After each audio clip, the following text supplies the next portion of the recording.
point, there is a 2-minute break to reload, clean up, and prepare for the next point. To win, a team must gain a 4-point lead or be ahead on points when the 10-minute time limit expires. For more information, check out www.super7paintball.com. Paintballshop.com. We have thousands of paintball goggles in stock. And a ton of guns.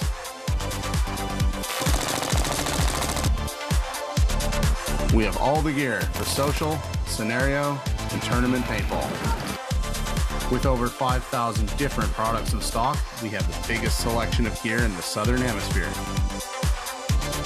Paintballshop.com, Australia's paintball superstore.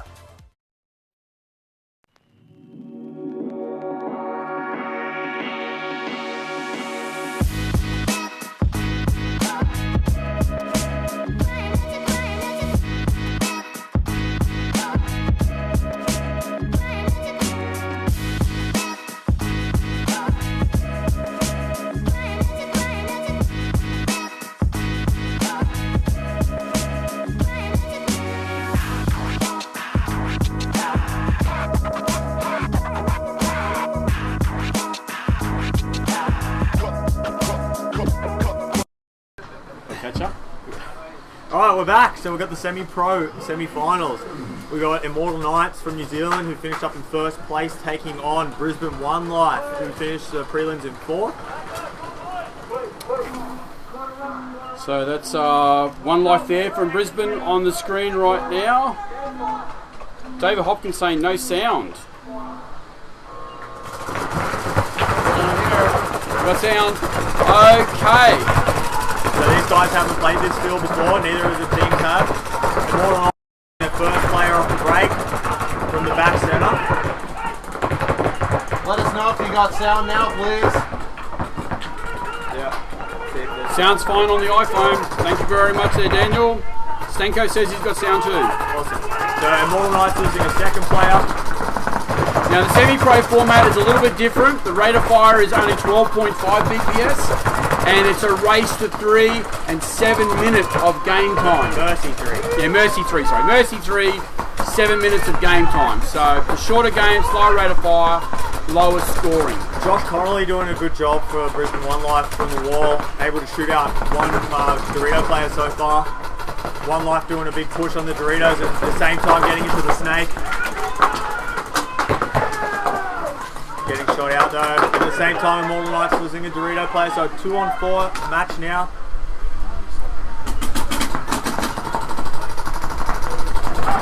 It's interesting to see how these teams who haven't played this field before take to it. So only one player left now from Immortal Knights. Brisbane One Life. Definitely winning through the Dorito side in this one.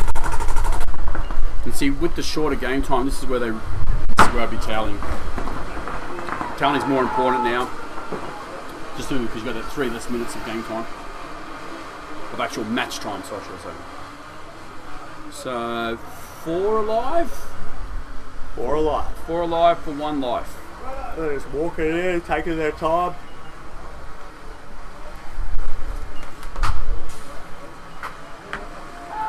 So the referees on the field are the semi-pro refs as well. So we moved the whole show up to the pro field. D500, no mate, no, it's not D500. It's just they can carry as much paint as they want, but like I said, it's a shorter game time.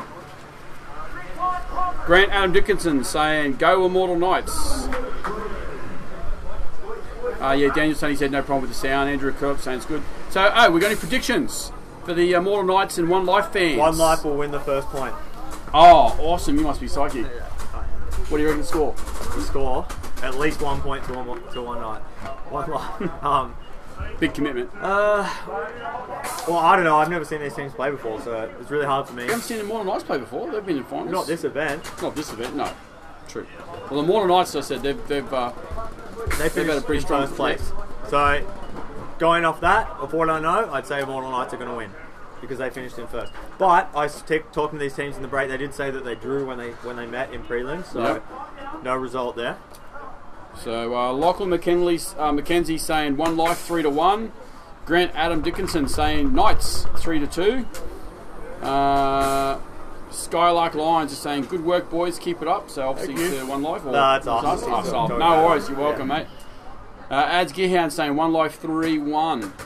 I'm gonna say, I think probably it's going to be like, I'm going to say 3-1 to Immortal. I think Immortal's going to do 3 points in a row. Real quick. Yeah, okay. Yeah, well, Immortal Knights losing a player off the break, but so that's a pretty high scoring game, 2-3-1, isn't it? yeah, We got good semi points. pro for 7 minutes. Yeah. Quite good. Daniel Zazur is saying One Life 2-1. Just tuning, how did Expendables done? Expendables finished the prelims in first place. SWAT in second, Explicit in Crisis in third, and Marauders in fourth. Explicit didn't make it. That's right, sorry. The Marauders playing their first pro finals. So you can see Immortal Knights from New Zealand on your screen.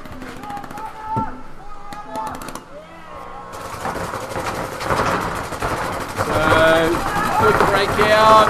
5 alive. Both teams get the wall, but Immortal Knights lose play from the back centre. Ref's checking the tower, Dorito player, and he's clean to play on. That's all mate Terry. Terry in the wall for One Life. Looks like he wants to go toe to toe. Sorry, Terry in the wall for Immortal Knights. Ooh, tossed one in the hand. Ref's checking in. Out he comes. So 3 plays left alive for Immortal Knights. Brisbane One Life starting to get a bit of a lead in this point.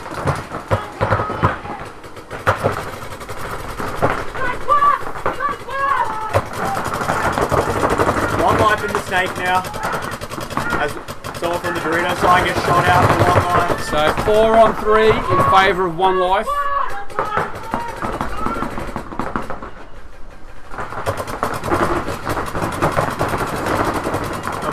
Still being aggressive even though they're down on bodies into the Doritos. Kerry looking like he wants to push into the... Sorry, Kieran looking like he wants to push into the snake. Becomes a big push through the middle for One Life. One Life getting shot out of the snake. So 3 on 3. There's Alan Guest. Yep, didn't see... Here we go into the snake. So Immortal Knights, even though they're down, still being aggressive. This is where you want to do the bounce shot, that middle pin, eh? That One Life player sort of stuck in no man's land in that can in the middle. Easy to live, but not the hype in the snake side. Gets him. So 2 on 2 game now. Immortal Knights bringing it back to an even match. Oh, yes. Did he get him? I think he did. Yes, and now 2 on 1. Stephen Wadwell left only DJ.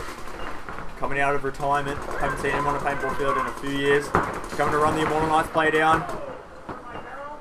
Stays in, so 1 on 1 now. Oh, 1 on 1. Nice comeback. Oh no, they're both out. They called in the trade. There you go. So Kieran from Immortal Knights winning that takes one. care of business. Gets a nice 2-pack from the pins and the wall. Good damage control. Yeah, big turnaround. Jason Gardner, go Keza. Trish Mallory saying, go One Life, you can do it. Steve Ferguson, great coverage, guys. Thank you very much. So we're looking there right now. You can see Alan Guest just cleaning up his mask, getting ready to go back out. I always had a bit of a New Zealand accent when I said that, didn't I? Suits the team. Yep. And Brisbane One Life's pits right now. Give you some sage advice there, yeah, from Macca, from Envious and Eskimo Brothers.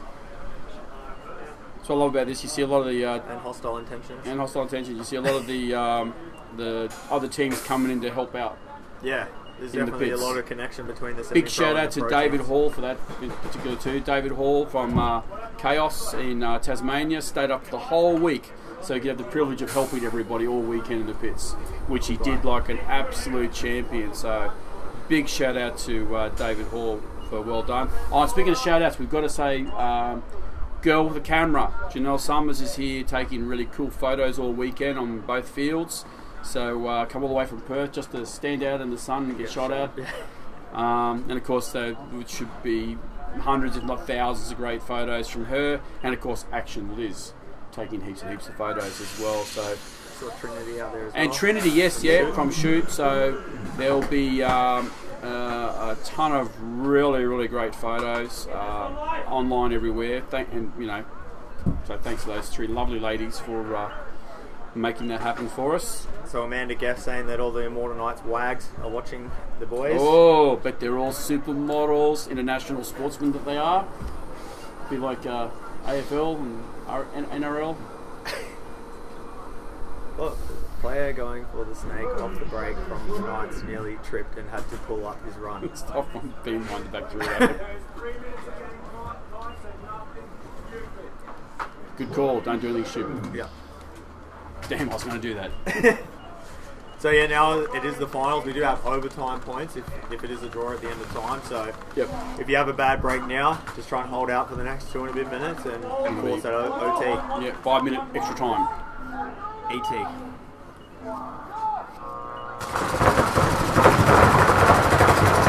again, kind of similar to breaks. Both teams going to the wall.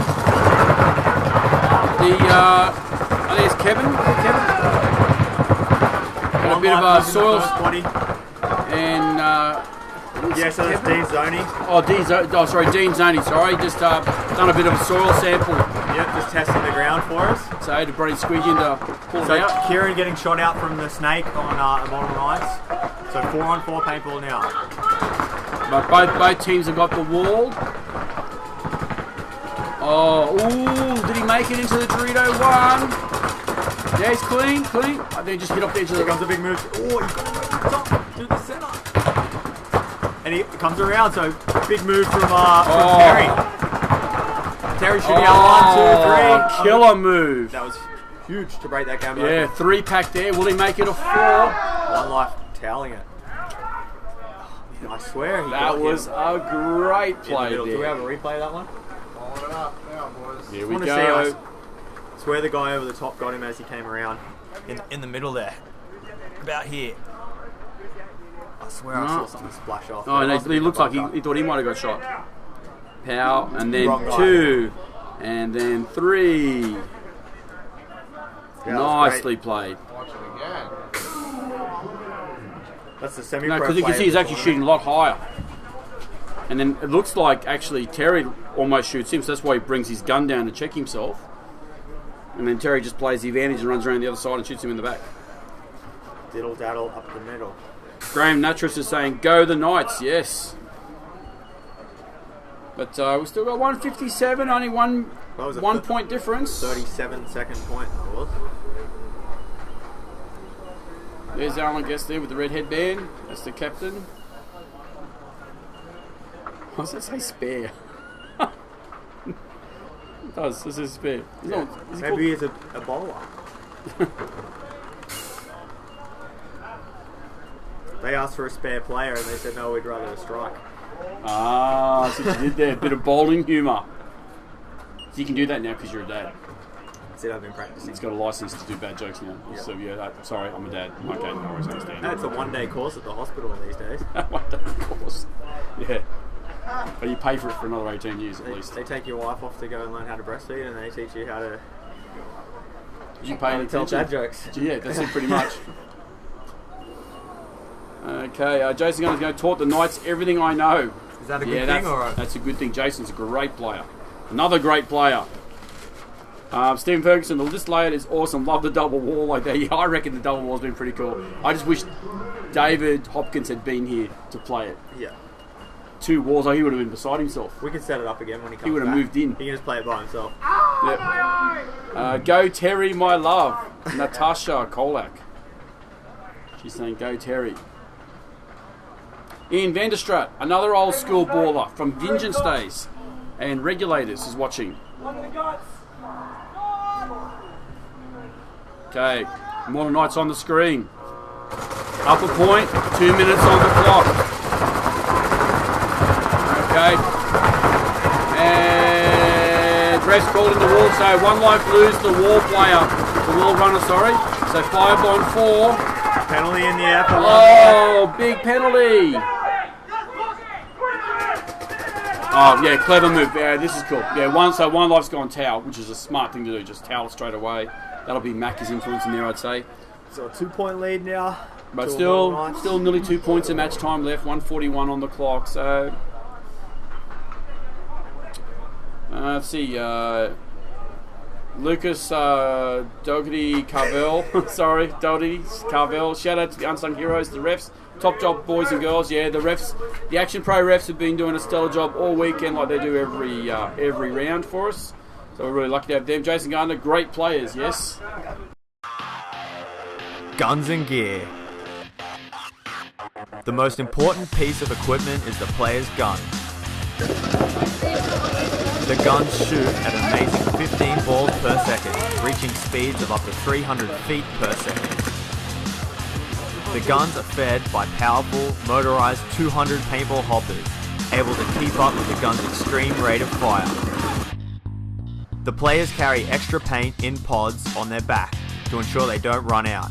Some players carry up to 1,500 paintballs for 1 point. The mask is a specially designed, lightweight piece of gear that protects the player's eyes and face, all whilst allowing the player to hear and speak clearly. All of this awesome gear is available at Australia's #1 paintball store, paintballshop.com.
Okay, one life's on the screen right now with now we've got a 2-point deficit, but still 1 minute 41 on the clock, plenty of time. Paul Cliff tuning in. Yeah, did Mike get a degree in dad jokes? Hell yeah, Mike fully qualified. Mike got a degree in mispronouncing people's names. Big move from Oh yes, nice move, nice move. Got some backup from the wall as well. This is what has to be done. Oh. And around he goes to their side of the wall. One life player. Oh, he's going to come around. Here comes the side. It doesn't move quick enough. Oh, but he gets shot out by the Dorito player as well. It's a 3-on-3 game we have at the moment. Referee going to checking a Mortal Knight player out. Balls him clean, so 3-on-3 paintball.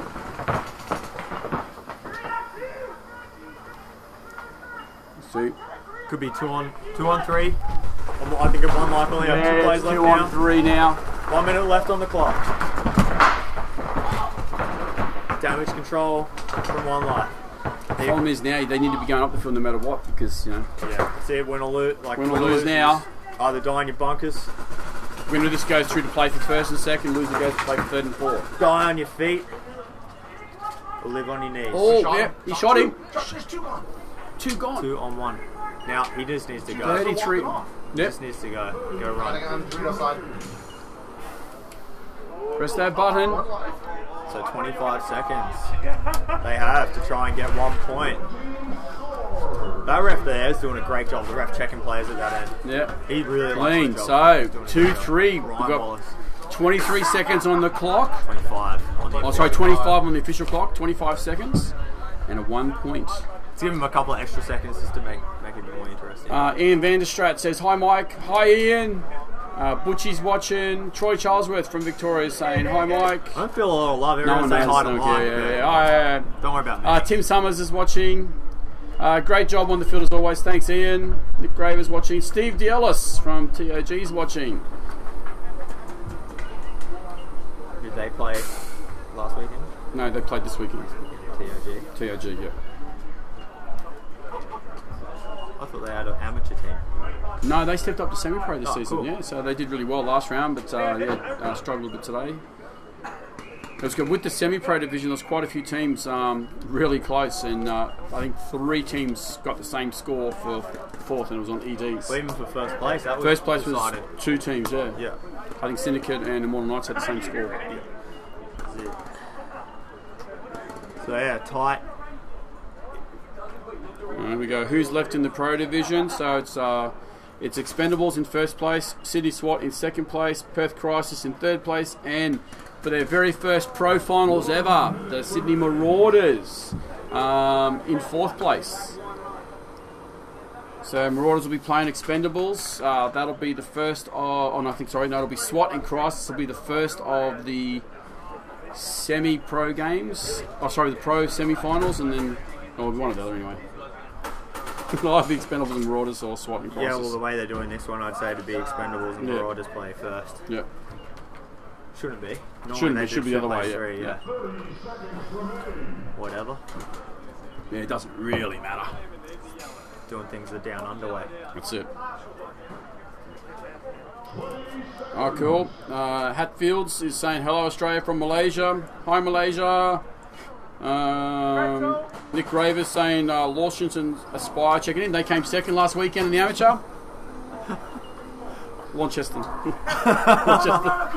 Launceston. Luncheon, Aspire.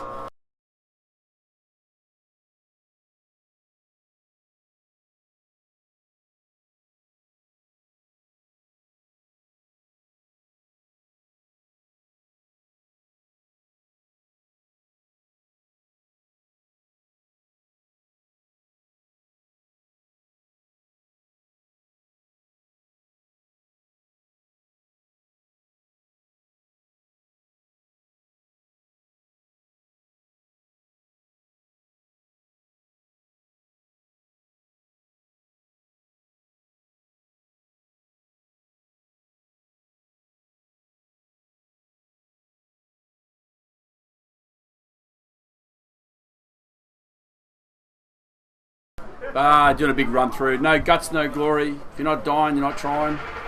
Sorry guys, I hit the wrong key. Lost audio for a little bit there. That's alright. I had that really good line. If you're not dying, you're not trying. Everyone missed it. Next up, we're going to be watching Syndicate take on Eskimo Brothers for some semi-finals paintball. That was a pretty close game, but 1 point.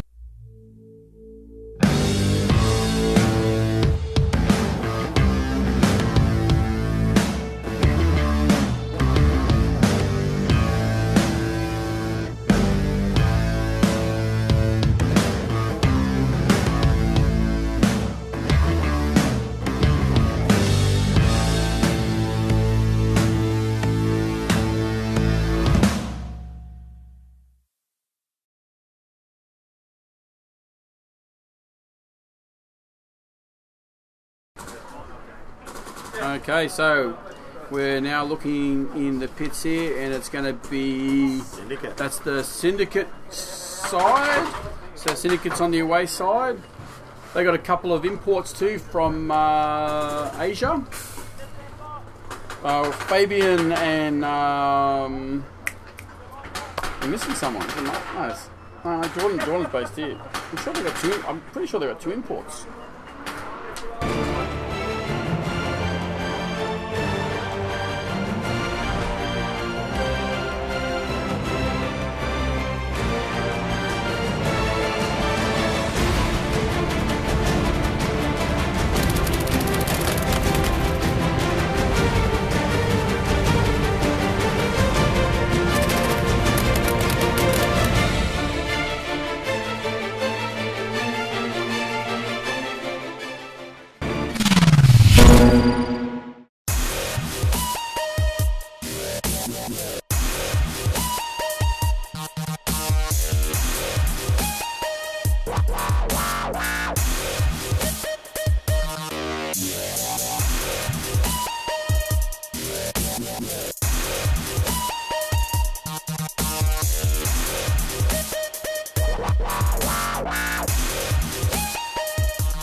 get our lenses.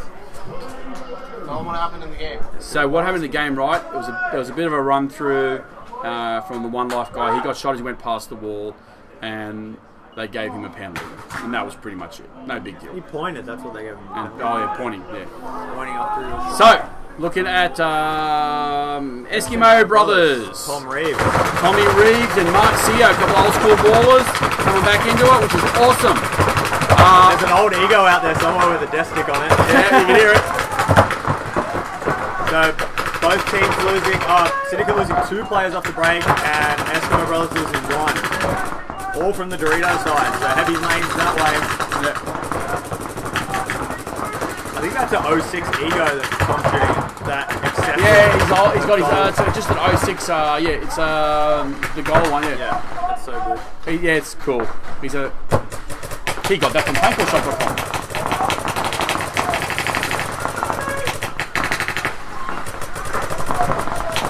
Nick Rose, should we have to rename Lunchtime Aspire? Yeah, thank you for your understanding. I have a speech impediment. No, it's Launceston. Yeah, Launceston. Launceston. Alright, here we go. Eskimo Brothers are around onto the other side of the field. Who's going to go around the wall first? Usually it's... Oh.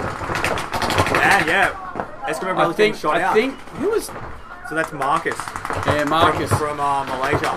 Helping the Syndicate guys out this weekend. All the way around. Syndicate have got two Div 2 players from Malaysia. And while this is happening, Craig's crawling down the snake all the way past the Syndicate players into their end of the field. This is his first shot. Those pins in the middle are blocking him and Marcus being able to see each other.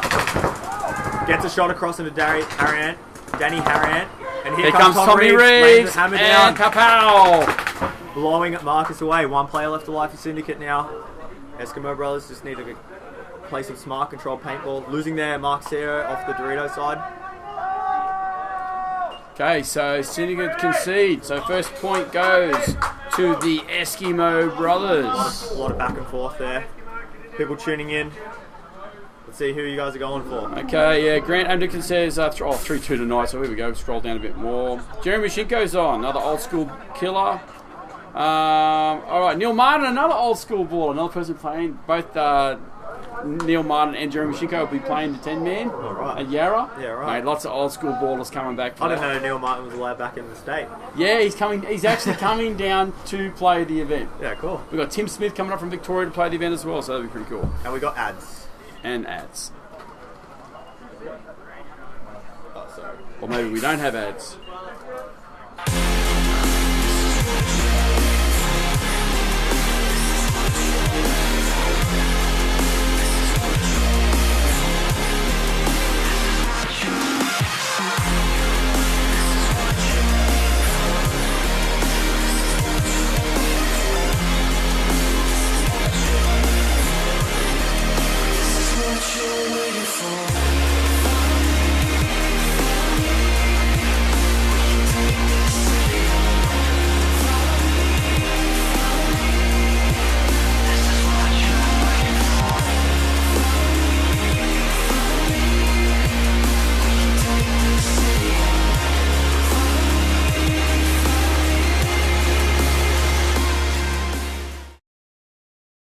Okay, so Eskimo Brothers take first blood, 1-0.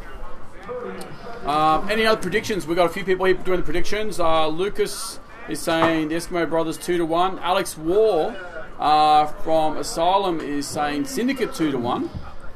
So I want to see the Eskimo Brothers get this. I really like the Syndicate boys, but I've got a few friends on the Eskimo Brothers lineup, so... Everyone's got friends on the Eskimo Brothers. Yeah. Eskimo Brothers is everybody's friends. They're awesome guys. So I got friends on both teams, so... Yeah, same. Draw. So you're saying for a draw? 2-all draw. 2-all draw and then extra time? No overtime. There's just a 2-all draw. And that's for shaking. Everyone's the winner. So you can see this is Danny Harant, captain of Sydney Syndicate. And again, Syndicate lose Mo and Fabian. So we've got to say this, Eskimo Brothers have got their lanes on point. Marcus is playing over the top of that baby race there. Not really getting any pressure from anywhere. Don't really know why he's moving if you can just stand and do that. Now he's into the snake. I don't think anyone saw him getting in there. Danny Harrant getting into the tower on the Dorito side for Syndicate. Marcus just playing uncontested from the snake. No one putting any pressure on him whatsoever. Oh, looks like the Dorito player might have got a shot on Danny Harrant. And now the wall's hot. Whoever looks left wins. Here we go. Whoever looks left, yeah, like you said, is gonna get this. But this is why when you're a snake player, you got to look everywhere. Danny's looking on the inside now, and he's not going to see. Danny, the Dorito player. Not two. So while these guys are going to work on the Dorito side, Marcus for the Syndicate's going real hard through the snake. And he's about to get bunked, I think. Oh.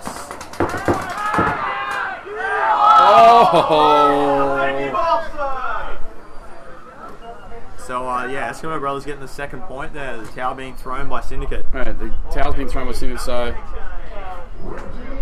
I don't know if there'll be a penalty on that because it's actually after the game's finished. Yeah, they're all shooting after. Yeah, they're all shooting afterwards, but the timer was over, so... So before we go any further, we're going to stop the games. And we're not going to play anymore until everyone watching at the moment shares this video. Yep, that's it. And we're watching, so if you don't share the video, there's not going to be no more paintball. Yeah, we're going to look at the example. Yeah.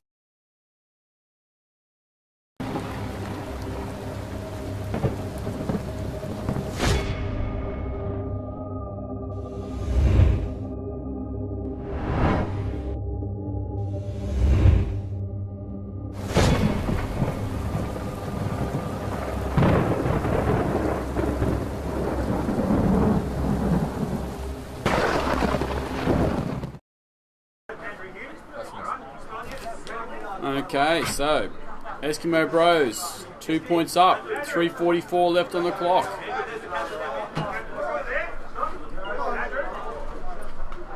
Is that Steve from accounting?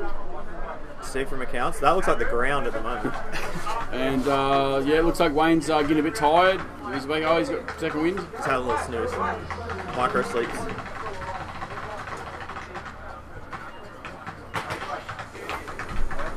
Callum Stark there, super referee extraordinaire.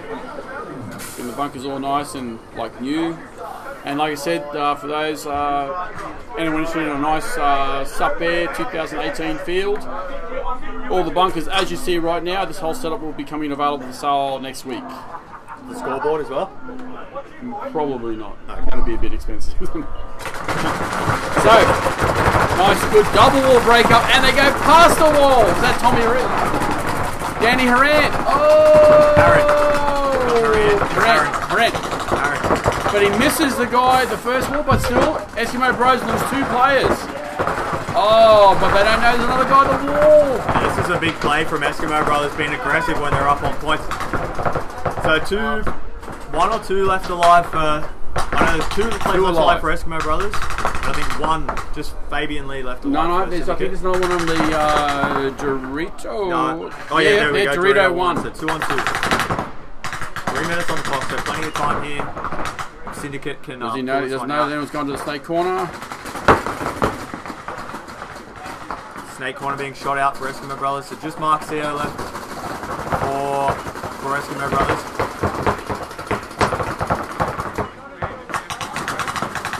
I've seen this guy pull out some crazy stuff before in the past, but I know he hasn't played for a few years. Fabian Lee. I don't know how we missed him there.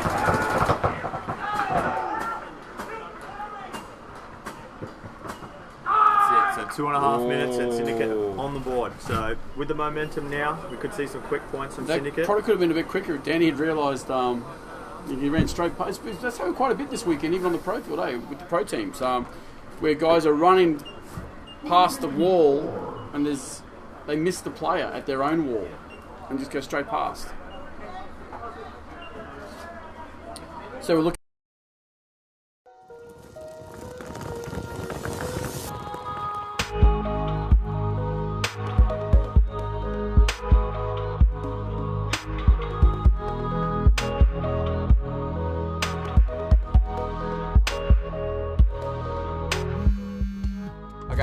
Yeah, we're going on the field right now. I'll let you know.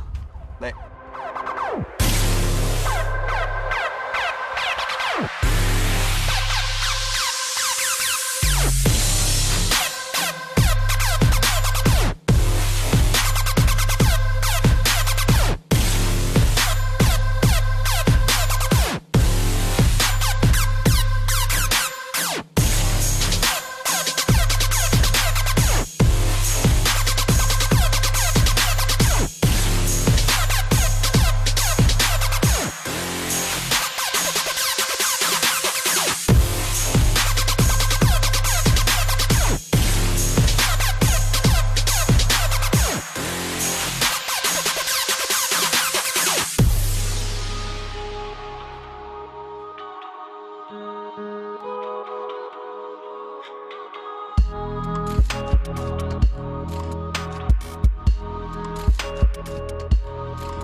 Okay, so 2 minutes 38 on the clock. We're looking at Sydney Syndicate right now. Can they bring it back? Yeah, down a point. Still 2 minutes 38 on the clock. It was a pretty quick point before. Yeah, Eskimo Brothers trying the Hail Mary there, sending 2 guys to the wall. Tom Reeves going all the way around. It's pretty brutal. He likes that stuff. He's always, always the guy that... Yeah, Tommy Reeves, send 100%. someone, Yep. Just send him. Just going to send it. It's still touching. So Mo this time going off to the stake side, and Alan McNamara straight off the break. Danny Harrant getting the Dorito player, getting his man. So 4-on-4 paintball. Both teams losing a player. Fabian Lee into the snake. For Syndicate, Danny Harrant going around. Both walls are looking the same way. Oh, Dennis put a hand up, but it looks like both players just shot each other at point blank. So now 3-on-3. Syndicate all over on the snake side. There goes Tom Reeves walking. I so 2 players left now for Syndicate. Also, Eskimo Brothers.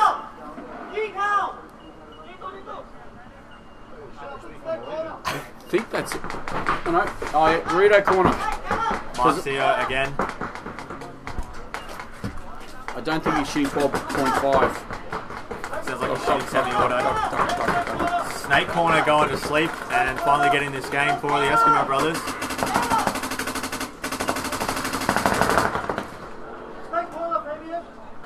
Oh!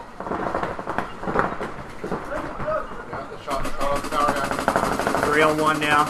Snake corner only. One-handed. Yeah, I think he's out. That's it. Syndicate tying it up. 2-all. You say with the semi-pro teams, they're all playing pretty aggressive. Yep. Which is great for a webcast. No, it is good. Yeah. James Gaffey, ex-Syndicate player, saying, "Come on, my Syndicate boys." Boys. Not enough Z's. Need more Z's? Yeah. And that's how the cookie crumbles.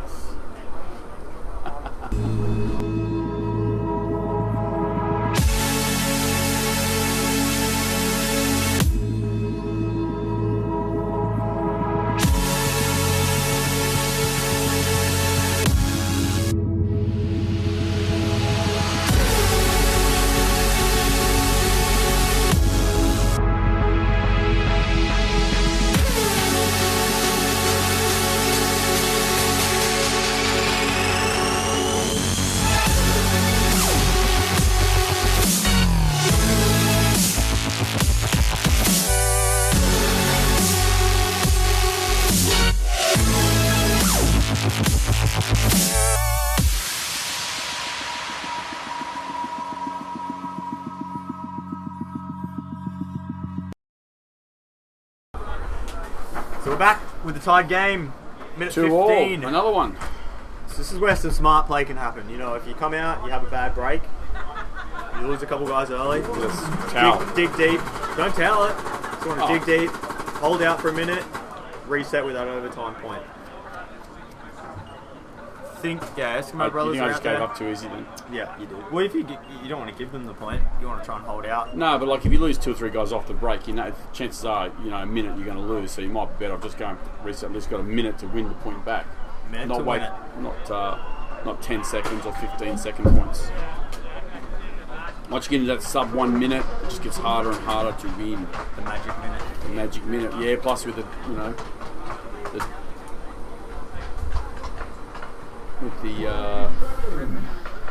chance of a reversal, any penalty, any major penalty, in the last minute.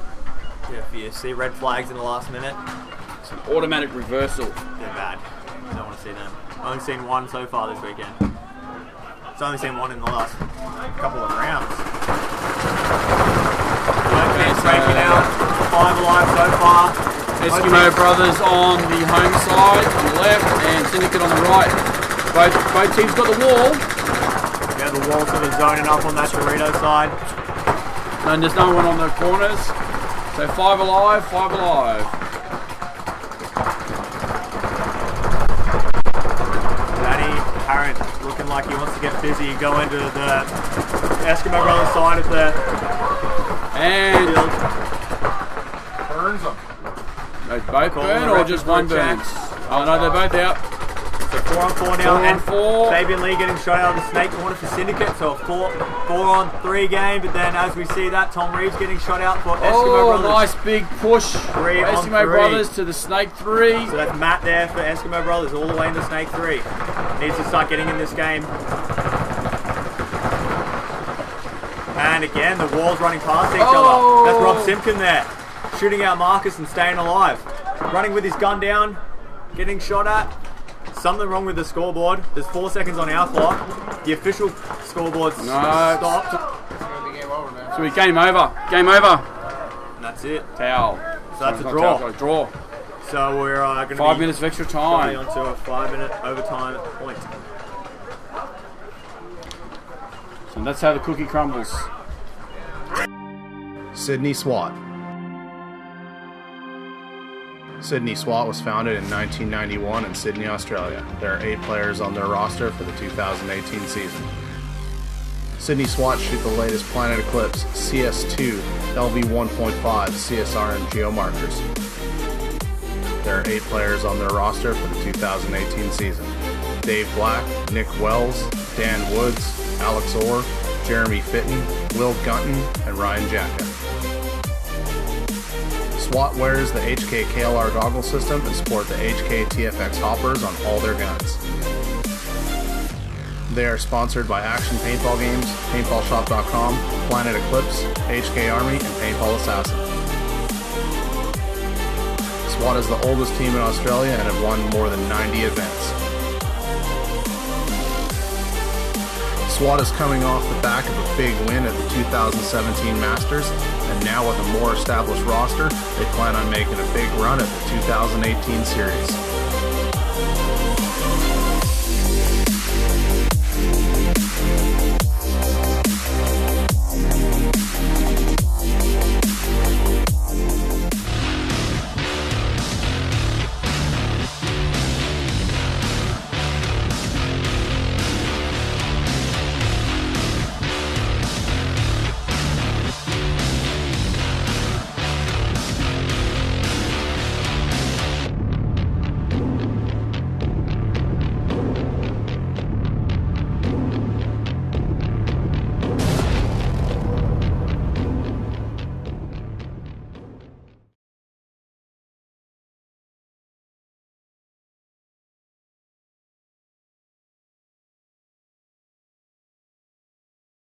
Okay, so we're going to go to 5 minutes of extra time. First to die losers. First to die loses.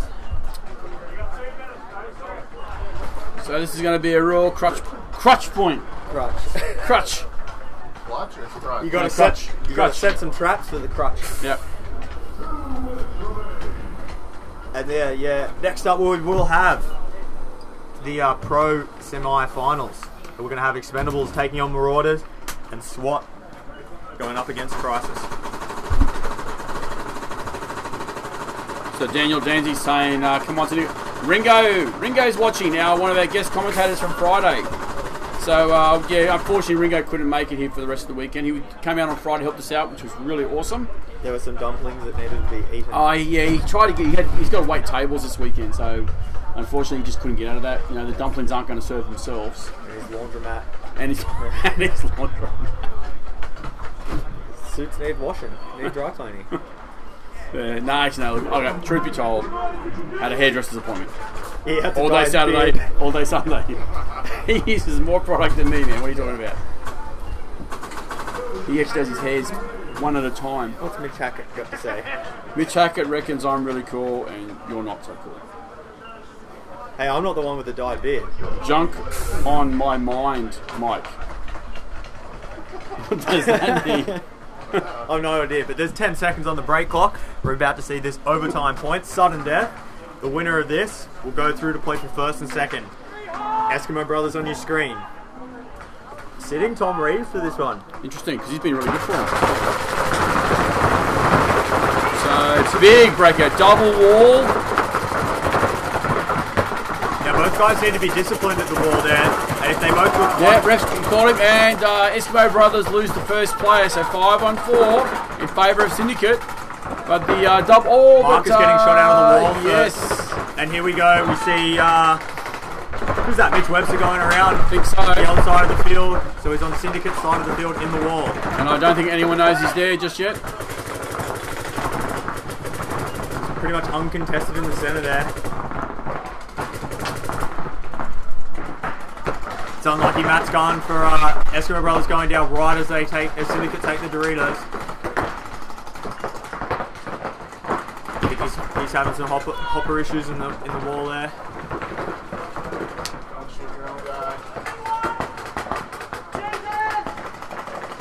So now two Eskimo guys on the wall. Down on the other side of the field. Mark Seo playing through the Doritos. Syndicate. Oh, and Eskimo Brothers lose their Dorito 2 player. So it's 3. So they've got 2 guys at the wall and 1 guy at the snake corner. The 2 guys at the wall should be able to do a bit of damage control here and keep Syndicate controlled. So now I think they know that they're at the wall. And they could also have the fake out where they shoot a wall player out and they think he's gone. I think someone needs to come through the middle here and try and break this game open from Syndicate. And there goes one of the wall players for Eskimo Brothers putting his hand on his head, calling the referee over. It's time to go. He's playing, play on. Shooting Danny Harron out of the corner. Danny's so 3 gone. on 3. Fabian snap shooting over the top and shooting out the Eskimo Brothers player from the wall. It's a 2-on-3 game now. 2 players for Syndicate down in the Doritos. Fabian Lee all by himself in the snake. Referee getting shot. Did he take it? Or was he still playing? No, he wiped it. He wiped it. So And there goes halfway through the time. Player for Eskimo Brothers. So Eskimo Brothers lose another player. So yeah, so it's 3-on-1. Oh, so Syndicate player just running into a gun there, bringing it to a 2-on-1. Fabian Lee in the snake. And Eskimo's in the back corner. McNamara, I think. And there goes Matt getting shot out for Eskimo Brothers and Syndicate going through. Oh, yes. So they're going to be playing against Immortal Knights. So yeah, so it'll be Syndicate versus Immortal Knights for first and second, and One Life versus Eskimo Brothers for third and fourth. And that's how the cookie crumbles.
Expendables was founded in 2011 in Fielding, New Zealand. There are 9 players on the roster. Dave Hopkins, Ivan Christensen, Matt Kling, Blake Yarber, Ryan Greenspan, Blake Christensen, Hayden Donnelly, Dave All.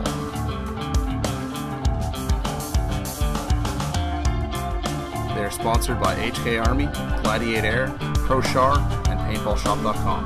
The Expendables shoot a combination of Field 1 and Planet Eclipse markers and use HK Army jerseys, pants, KLR goggles, and TFX hoppers. The Expendables are now starting their 3rd year at the pro level, and after winning the SPL series in Europe, they have been promoted to the NXL Pro Division for 2018. Their dedication and experience will make them hard to beat in 2018.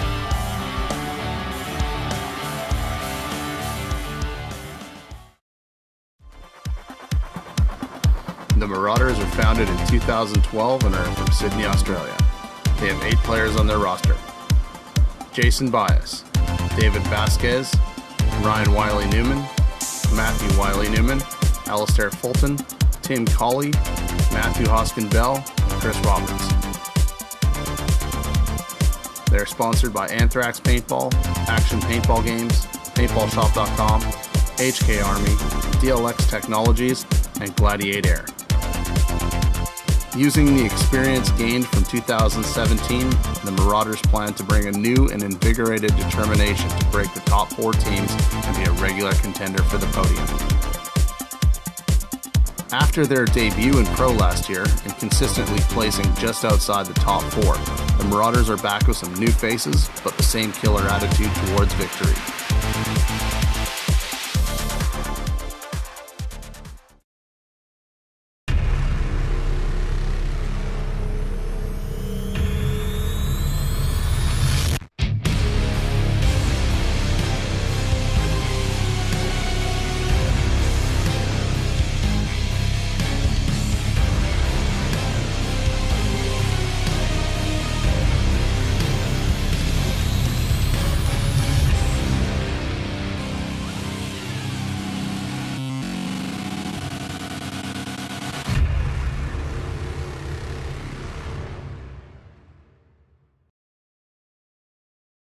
Okay, there they are, the mighty Expendables on your screen. So this is semi-finals. Winner of this match will go through to play for 1st and 2nd. Yeah, Expendables finishing the prelims in 1st place. Finishing 1st place. Marauders in 4th.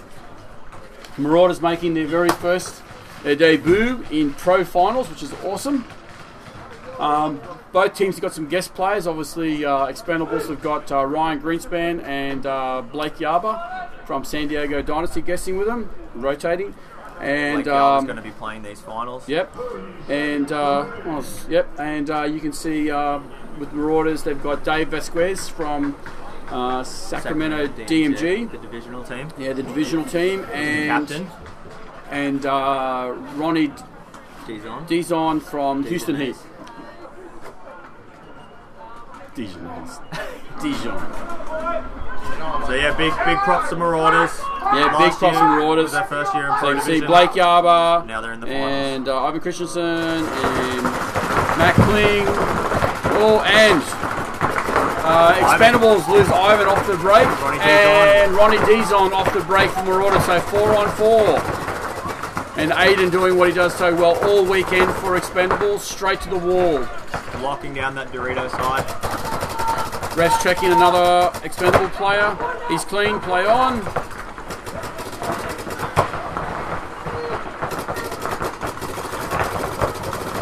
Backling trying to battle his way across into the snake. Yep. And Donnelly getting his shot. Alistair Fulton. So 4-on-3 now. Whole Dorito side shot out. Dave Vasquez moving over there. For Blake Yarber bumps to the snake, and so does Matt Hopkins' bell doesn't make it, unfortunately. Blake Yarber does. So 4-on-2. Matt Kling in the snake. Wasting no time getting down wrap the snake. around. First shot will be on And that go tower. on the tower for Dave Vasquez, and he gets him. So just Jason Bias, the captain, left from the Marauders. in the inside bunker. Oh, and he managed to take out Aiden with a nice move. And he takes out Matt Kling. The 2-on-1 now. So Jason Bias is ref's checking him. Here comes Blake to take the advantage. Powell. Nice job not shooting the ref. Yeah, Blake, the nice guy. One shot. Awesome Perfect play. timing. Awesome play from Moving when Black the refs Yellow. are checking, and that's how the cookie crumbles.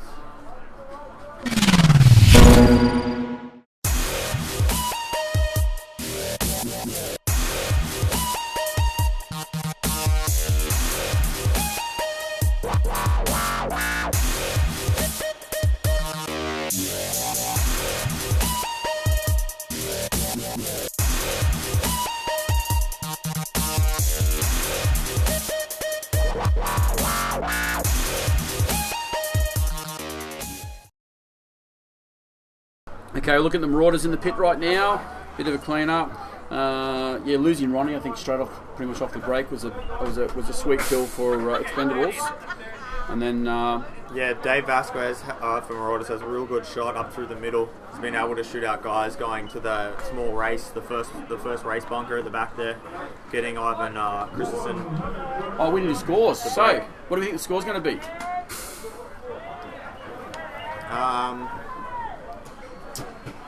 I think Expendables are going to take that. Like, looking at their record coming into this, a lot of the games that Marauders have won have been through the Doritos with Dizon and Alistair Fulton, and Aiden Donnelly's just been able to shut teams out of the Doritos. So I really feel like Expendables just will have this one. Yeah, I think it's going. I'm going to go for a 4-1 to Expendables. I think Marauders have got it to be able to put at least 1 point on. Yeah.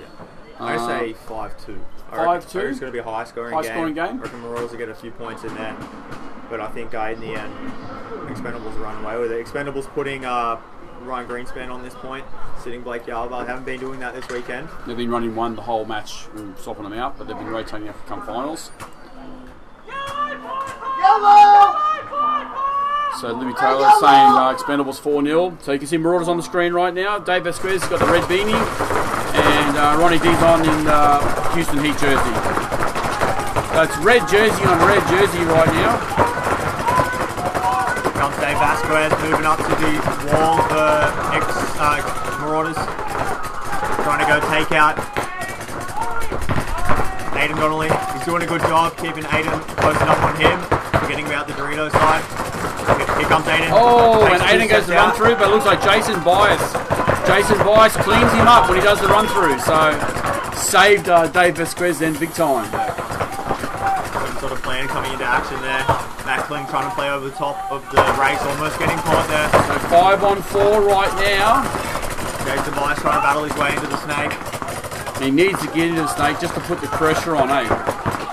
It's really just that small Aztec that's being able to shut the snake out at the moment. So Dave's having a little bit of a look around now. What else is going on? Matt Bell goes all the way to the snake corner, makes it this time. And he gets shot out. Just overshoots, so just goes past a little bit too far. So 4-on-4 paintball now. 4-on-4. Ivan Christensen moving out to back up Matt King.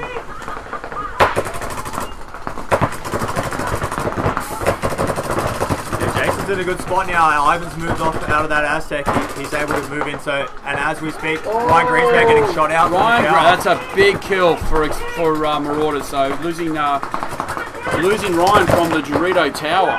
So 4-on-3 now.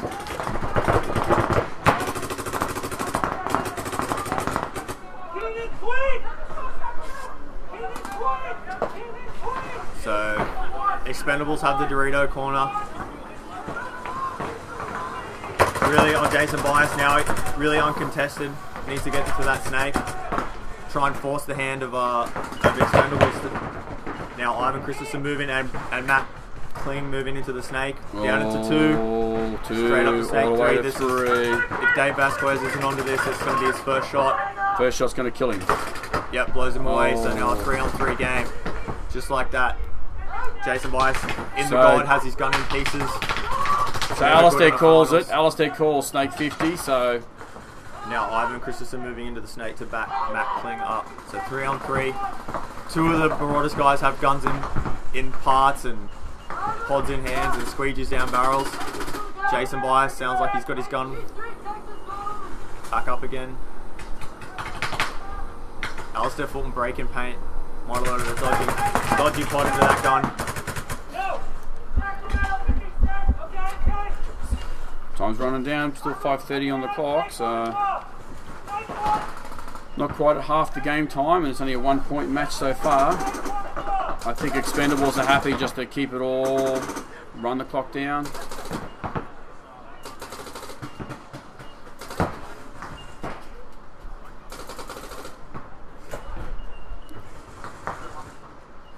So right now you can see Matt Kling doesn't really have a shot on the tower at all. If he wraps around, he does. Here comes Blake trying to make something. Ivan trying to make something happen. Runs straight into Ronnie Dizon's gun. Yeah. So Ronnie saves Jason's. Jason's back there. So Blake Christensen and Doritos trying to disappear. Moves into the tower. So we got. We got. So it's 3 on 2, is it? 3 on 2. So 3 on 2 in favour of Marauders right now.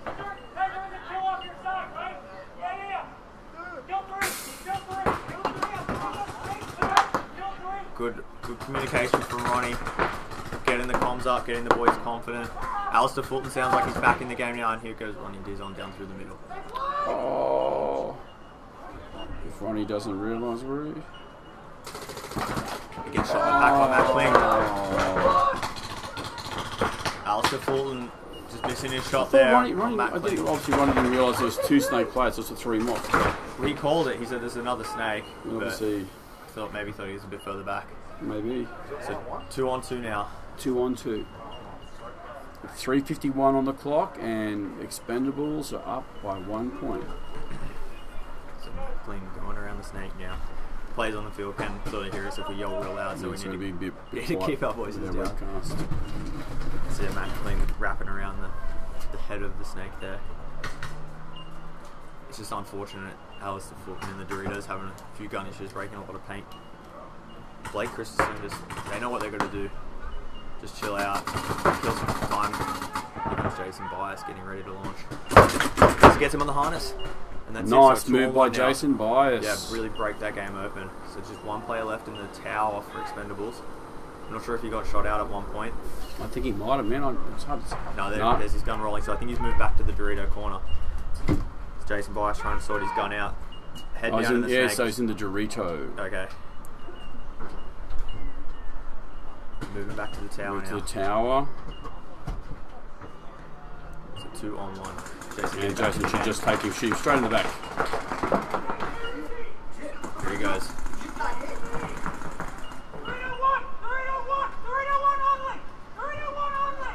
Alistair Fulton trying to make something happen. There's Doritos, you can just disappear in there. Gets him. And Alistair does it.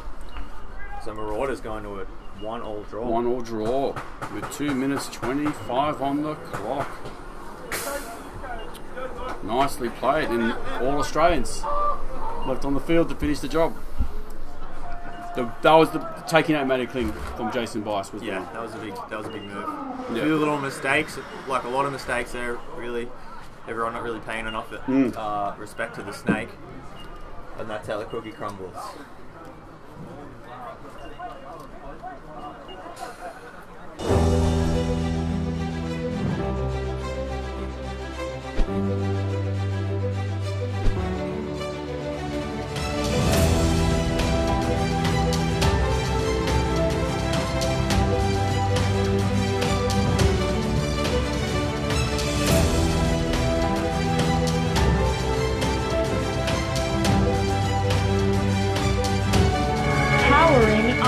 Welcome to the Lux Experience.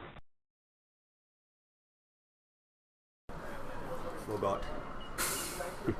Okay, Jason's asking though we should try to coin a new catchphrase for Scotty. It's just so we can let Adam know to go to a commercial. I'm still a bit hungry, so if anyone's watching, you can send some cookies.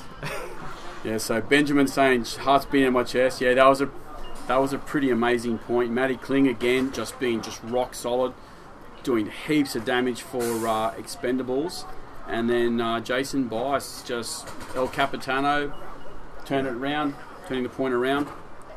Yeah, a few little gun issues for the Marauders as well. We had a couple of guys pulling their guns apart that game, but Mark Waghorn saying, "Stay classy, Scotty." we'll do. That ship sailed, man. So Michael Neves was saying Expendables 4-1. I don't think it'll be 3 more points than this, but we'll see what happens. So Blake Yarber's back on for Expendables. Yeah, I'd sit Greenspan after that effort. Oh, you never convinced me, man. I mean, yeah, Blake's bloody amazing. I mean, how do you look? Oh, do we use Blake or use Brian? I mean, they're both amazing players.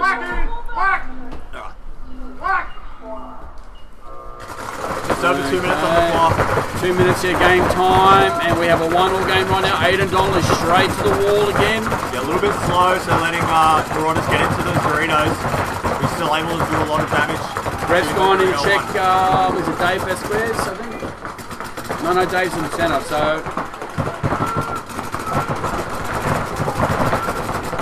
Yeah, it seems like whatever Marauders are doing, they're able to sort of shut Aiden down. I haven't really seen him play this... he's been dominating all weekend for Expendables, but yeah, it's just... They've sort of been able to shut his normal roll down and keep him moving around. So Matt Kling and Ivan Christensen out to the snake side. Very snake heavy for Expendables. And here we go, Matt Kling in the snake. Like normal, usually wasting no time, going straight down to 2 and then to 3.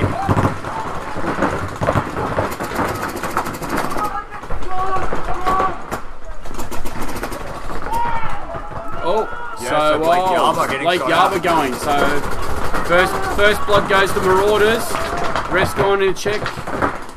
Matt Hoskinbell getting out into the snake corner. It's not what you want to let happen when you're in the snake. And I don't think anyone knows he's even in the snake right now. So now Jason Bias is in the snake going up against Matt Kling. Ivan calling it. His team's not really reacting to it though. So now it's Matt Kling's time to put a few shots on. He'll be able to catch Dave Vasquez if he looks up now. That ship sailed. And there goes another player, and here comes Dave Vasquez around. Trading with Aiden Donnelly. Big trade. 2 players left alive for Expendables now, so 4-on-2 game. No, Marauders with 20 seconds left on the clock. If there's no result at the end of this, we will go to overtime. Matt Kling getting close. 3 on 1, with 3 10 on seconds 1, left on 10 the clock. seconds on the...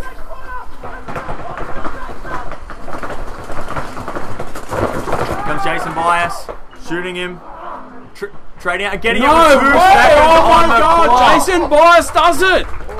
A massive point! Incredible! With 3... Wow!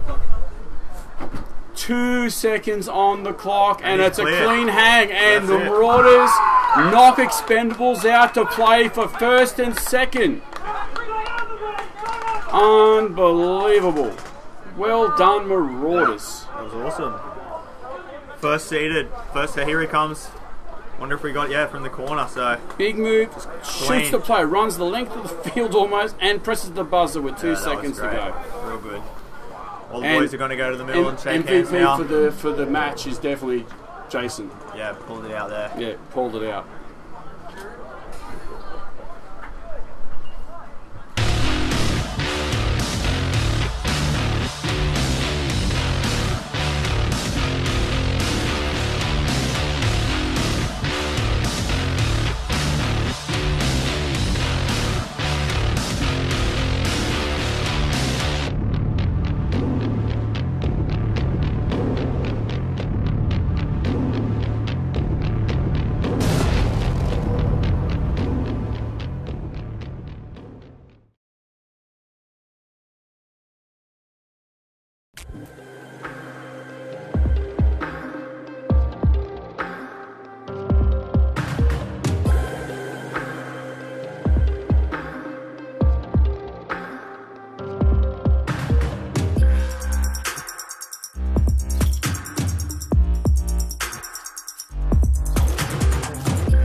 Whoa, whoa.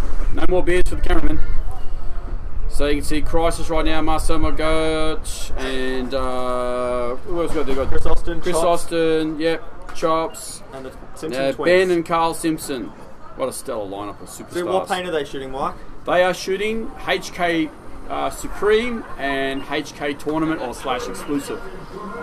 So the teams are choosing between the two, but yeah, the HK paint. Sydney SWAT there with a big injection of STK players. They got 3 on the roster for this weekend, and looks like all 3 are out there right now.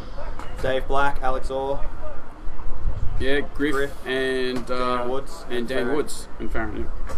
Yeah. So we just got a couple of comments from last one. Jack saying, yeah, MVP is definitely Jason Bias. So let's see some score lines from everyone watching. Yeah. Okay, Some I'm gonna go 4-0 to SWAT. Yeah, I reckon it's going to be tight. So I say 3-2 to SWAT. I want SWAT to win this one. What are my boys? So 5 alive off the break for both teams. Alex Orr getting out to the snake corner. Ben Simpson out in the snake corner for first Crisis. The good thing about this field, so many different options. Each team's playing it such a different Rest way. going in a check. Griff makes it to snake 1 for SWAT, then to snake 2. And there goes the first Marcelo getting shot Marcelo out going. for Perth Crisis. So Griff has a few options here if he pokes his head up. A couple of guys napping on the snake. There And goes the Aztec shooting the wall yeah. out. So And the 2, wall, so 3. So it's G3 right now for and that's it. and Crisis toweling Tau. it. So a 49-second point for SWAT. 47. Oh, yeah, 47. Sorry, I'm looking at the clock on the screen. Sorry, 2 seconds there. My bad. All right, some score lines. So we got Travis. Go on, from go SDK. Yeah. Does he used to play for SDK Trav or not anymore? I don't Jason know. I don't Gardner keep saying up with 3-2 to Crisis. Michael loves the Gladiator Air ad. Yep, they make great tanks. What? The boys are taking the piss out of me again. Mitch Hacker reckons 3-2 to Crisis, and Thea Kleber's going, come on, Crisis. Is it Kleber or Kleber? Kleber. Mike's going for speech lessons next week. I got Beef and Impediment. I could say Ben Simpson and Carl Simpson. That's good, Mike. It's because you played with them for Impressive. 4 years. It only took me 6 years to find out which one was which. Took me a couple of years too. Ben's the pretty one, and Carl's the angry one, Okay. I think. So Hunter going for Crisis. 4-2. El Capitano. Yep, see Kleber. Yeah, no, Kleber. Kleber. I'm sorry, Thea. Please forgive me. Yeah, I haven't seen Ethan Kleber out on the field too much this weekend. Been getting sat a lot, but stuff. There's got a lot of people out there. A lot of good players on that roster. Yeah, and a they've got stacked so roster as well. many good players on the Crisis roster too. Yeah, they're just all awesome players. So yeah, the sun sort of shining as it wasn't yesterday, but might start coming into effect. So yeah, as it gets again a was bit it lower in Ben the and Carl sky. Simpson, Joe Burtis, Marcelo Margot, Yeah, same lineup as and last time. Chris Austin. Chris Austin. SWAT seem to be running a similar lineup as well. It's Dave Black, Alex Orr, and the 3 STK players. So Joe Burtis goes to the wall, Dan Woods to the wall. 5 alive on both sides of the stage. Gamble's up at the wall for Sydney SWAT. Deacon looking like he wants to go around and get busy. So Ben Simpson goes into guard. Alex Orr doing a bumps big to run out the snake corner and makes it.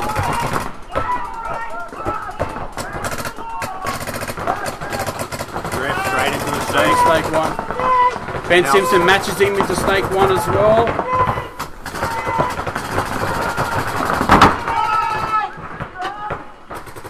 And here goes Downwards bumping around. Shooting shots out, trading out. So 4 on 4.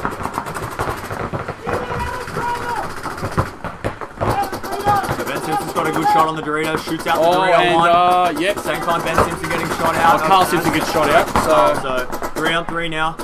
So Ben Simpson bumps up to Dorito 2. Snake And 2. SWAT's lost. Chris Austin into Dorito 2. So now it's 3 on 3. 3 on 3. Both teams are pretty evenly matched. Both have one player in the Doritos, one player in Snake 2, and one in the Snake corner. Yeah, now both teams are exactly matched on the field. Both teams in Dorito 2. Alex calling out the Snake, and there goes Dave Black getting shot out of the Doritos.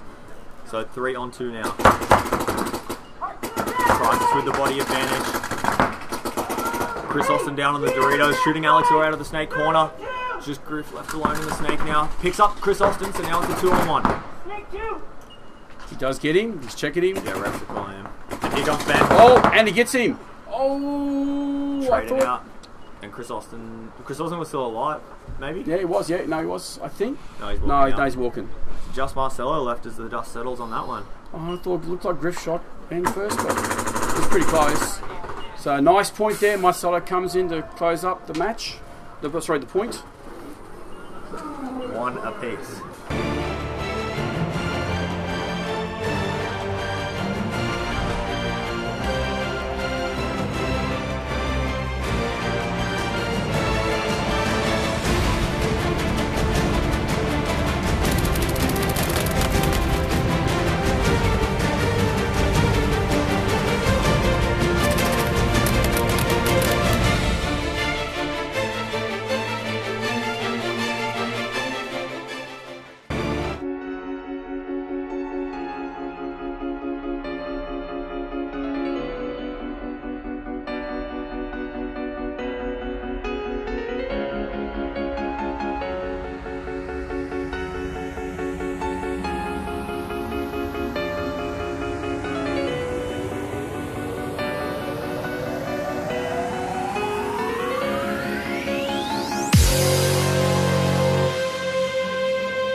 Okay, looking in the swap pit right now. So a couple of comments. Mitch Hackett goes, Austin's a machine. Yes, he sure is.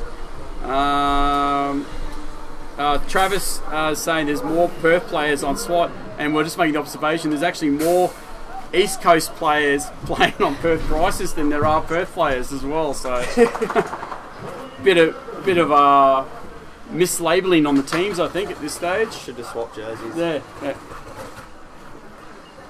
It's the same lineup looking like for SWAT, and pretty similar lineup looks from here for Perth Crisis. So SWAT's on the home side. Pretty similar breakout from both teams. 5-on-5 5 alive, yeah. Ben Simpson getting into the con. Here comes the Chops. Chops gets chopped up. I think that was from Alex Hall from the Snake corner. So 5-on-4 in favour of SWAT right now. Dan Woods up into the Dorito too. Yep.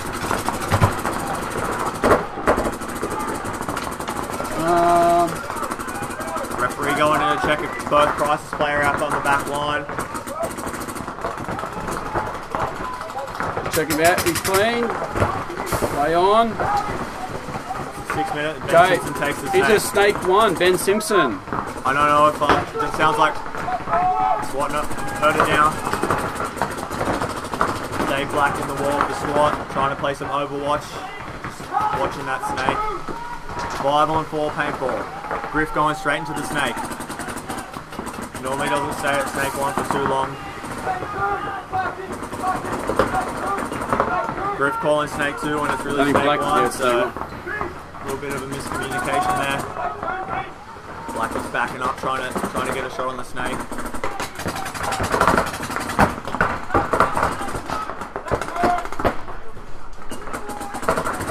Ben gets a bounce on Blackie.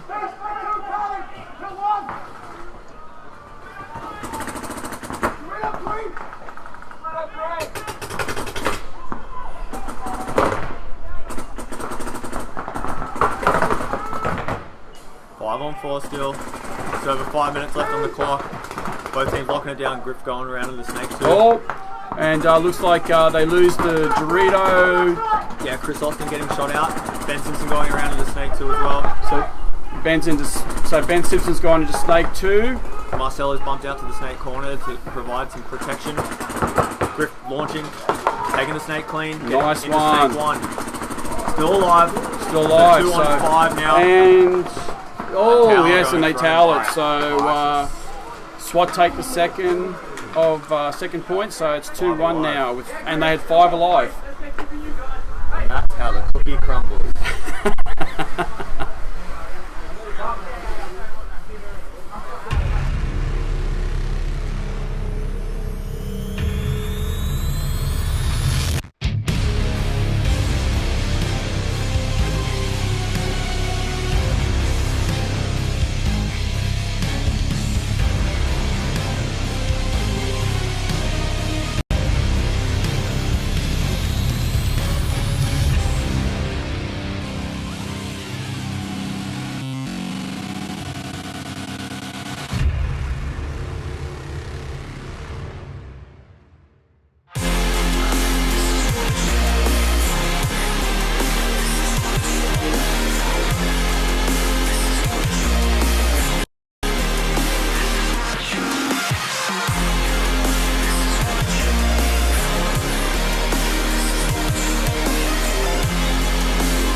Yeah, here we go. Crisis walking onto the field. Ben Simpson, Carl Simpson, Marcelo Margot, and Nick Lamb's coming on now instead of Joe, and Chris Austin.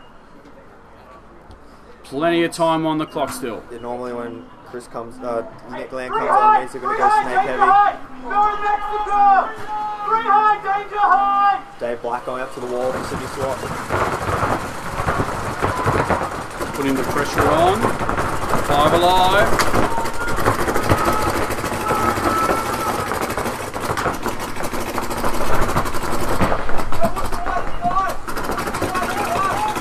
Alex doing a good job. Both teams playing that. And the round goes Nick Lamb into the snake. Snake 1, right when snake Alex 2. takes his eyes off the snake. Snake 3. This is going to be a big point if he can. Dave Black, they've called it. Dave Black, Dave's on him. On Overwatch. There goes the snake corner. Ben Simpson getting shot out for Perth Crisis. Oh, and I think Nick Lamb just got Dave. Did he get Dave? No, he did. Yeah. Lucky. So 4 on 4 now. Nick all the way up into the snake 3. Griff taking the snake.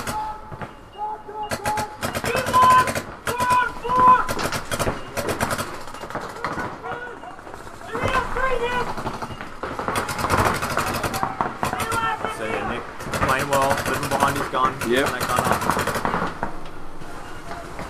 Just Backing up to try and get a shot little on the tower.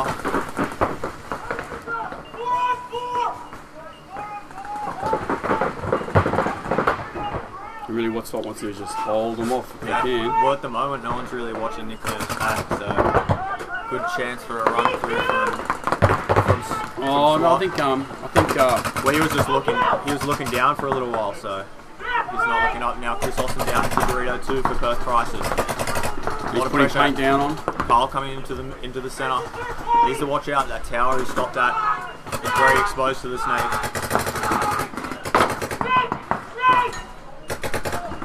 Crisis know the snake's hot now. The snake's occupied. Yeah, because Chris Austin's shooting all over him from the Dorito 2. Looks like Marcelo's going to try and make something happen around the inside of this guy. Bunker. So 4 on 4. Just past the 3-minute mark. Alex all stepping right out from the snake corner trying to get a shot.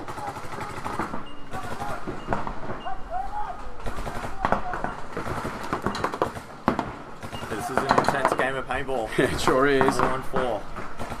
Neither team wanting to lose from here. SWAT happy to kill the time with a 1-point lead. Carl Simpson moving up into that tall spot, being able to shut down the Dorito push from SWAT, which has been so strong for them all weekend. You can see there Farron at the tower and Dan Woods just crossing it up. So Marcelo bumps to the snake corner. You might catch Griff on unawares now if you can step out wide. No, Griff's just the line there waiting.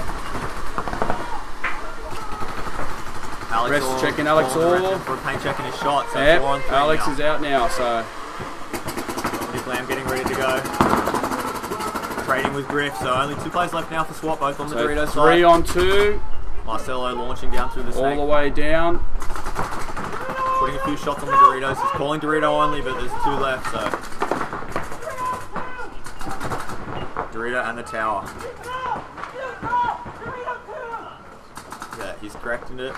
Good. A minute. And Marcelo's got the score right now.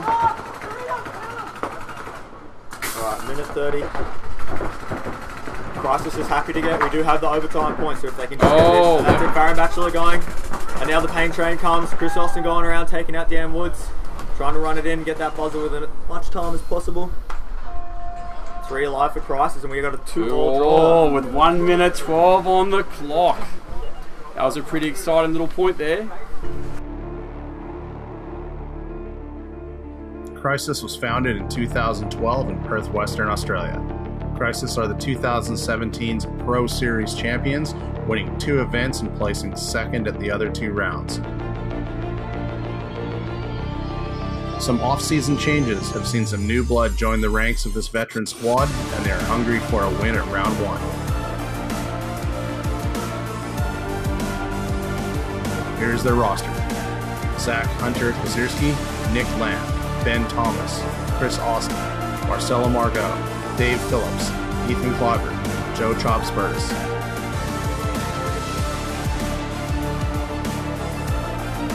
The Crisis roster has some of the best players from the US, UK, and Australia.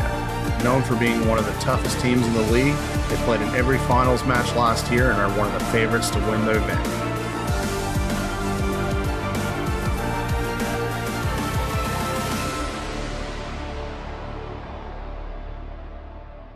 To take off. You're on. So yeah, we got a 2-all draw. Now we've got a black screen. That's alright. We've got a 2-all draw going on at the moment. 1:12 on the clock. Yeah, so just changing out on-field camera batteries, going down a little bit. So 2-all. So yeah, And 1:15 on the clock, Adam. Just saying that. both teams looking to yeah, if they can get the quick point, it'd be great. Otherwise, grind it out, slow it down, reset for that overtime point. Yeah, Mike Downing saying, "Come on, Crisis, make my hangover slightly more bearable." And Zach, the captain of Crisis, back in WA, is saying, "Come on, Crisis." Great view from SkyTech UAV here. Big push to Dorito 3 by Perth Crisis. Baron Bachelor going to the wall, trying to shut that move down.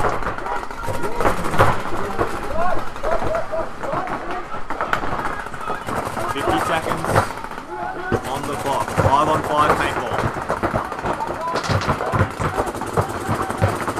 Marcelo and I got in the snake. Snake Perth one, Crisis. yes. Sorry, Nick Lamb. Nick Lamb into the snake. Chris Austin are able to move under Farron's gun into Dorito 4 now. Farron switching it up, going down low to try and go head to head with him.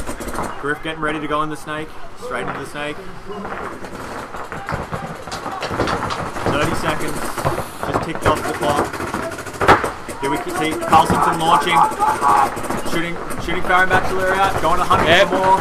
Shoots Carl out in the back, so it's 4-on-4. So Chris Austin all the way up into the Dorito side of Swats. Both Crisis really want to get this point here, screaming down the field, trying to get this win. With only 3 seconds left on the clock. No one wants a penalty now. Ooh, what a bloodbath. That's it, we're going to overtime. We're going to overtime. So it'll be the same as in the semi-finals. 5-minute match. First to die losers. And that's the way. The cook. Sydney SWAT. Sydney SWAT was founded in 1991 in Sydney, Australia. There are 8 players on their roster for the 2018 season.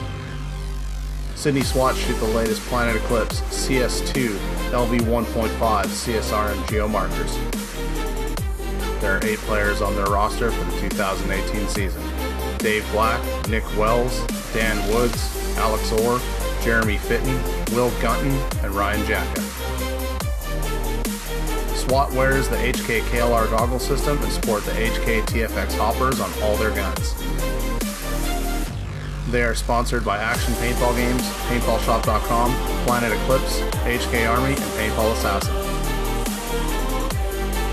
SWAT is the oldest team in Australia and have won more than 90 events. SWAT is coming off the back of a big win at the 2017 Masters, and now with a more established roster, they plan on making a big run at the 2018 series.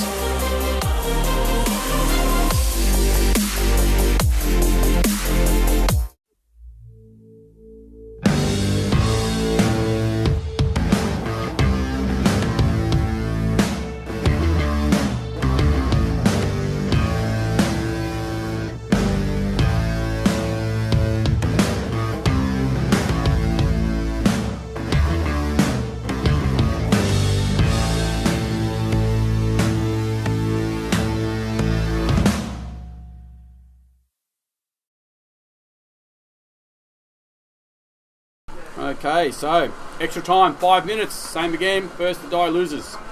Winner of this will go through to play for first and second, loser will go through to play the Expendables third and fourth.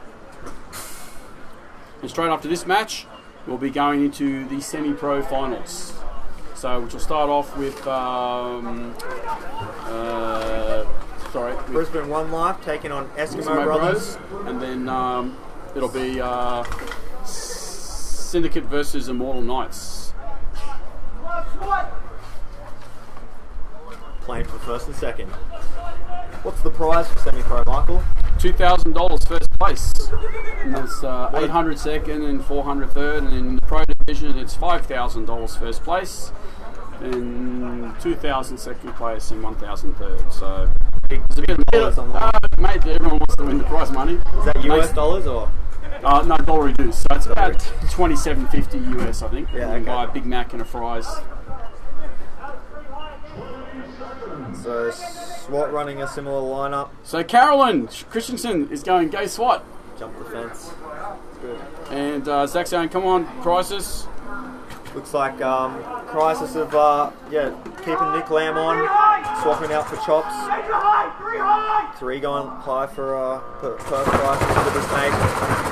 All the way out to the snake corner, getting wide. Nick Lamb doing a good job to get out there. There's so many heavy guns.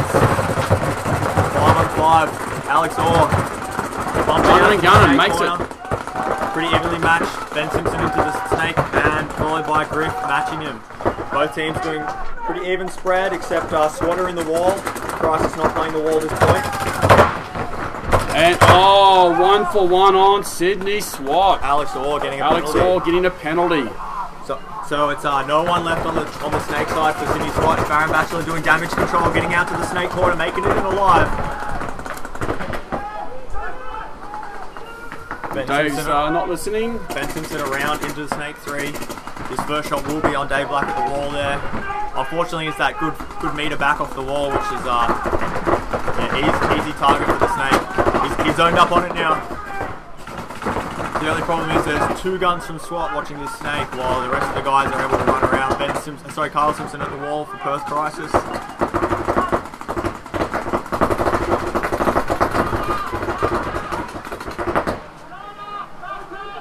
3.5 minutes left on the clock. Dan Wood's still being aggressive even though down on bodies to the Dorito 2. I think he's a lot safer there from the snake. And Chris Austin moving up into Dorito 4 for Perth Crisis. So Perth Crisis doing the slow push, the full court press. You can see them spread across the field there, the Dorito, the wall, and in the snake. Still a lot of time here left on the clock. Ben Simpson trying to make it happen against David Black in the wall there.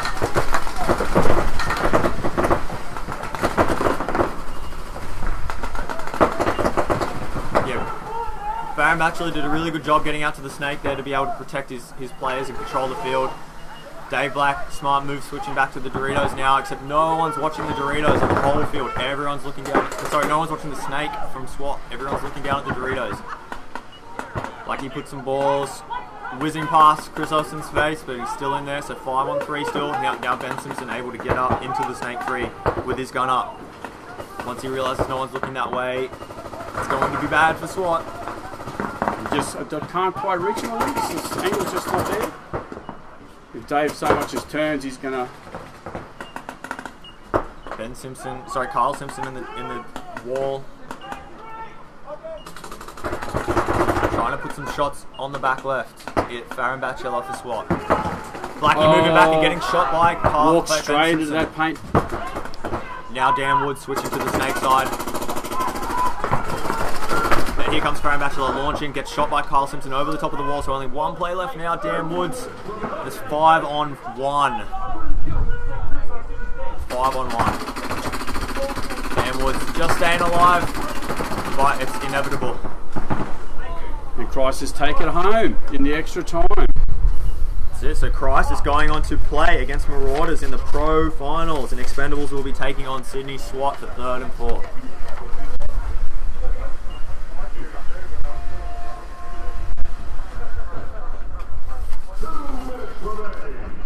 Yeah, Williams right. Definitely back in SWAT, but loving the battle between these two killer teams. Yeah, it was an awesome, awesome match. So next up, we're going to see,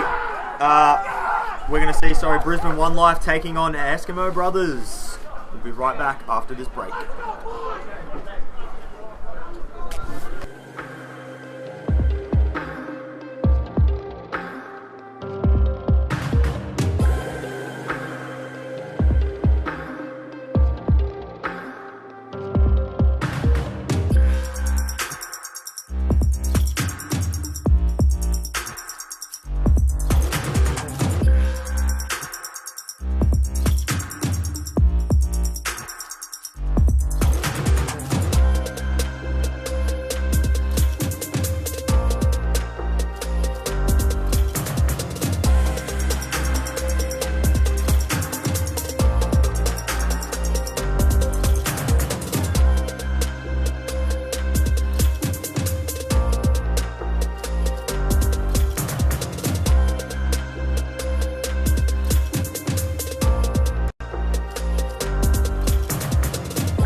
got the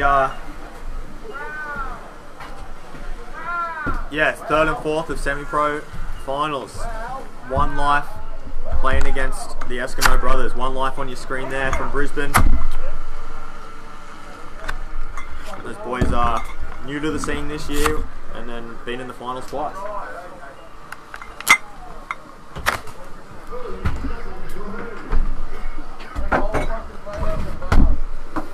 Boys getting pumped up. So was that $500 they're playing for? $300? Third and fourth. Third place is $400. $400 on the line of this one. Chrissy.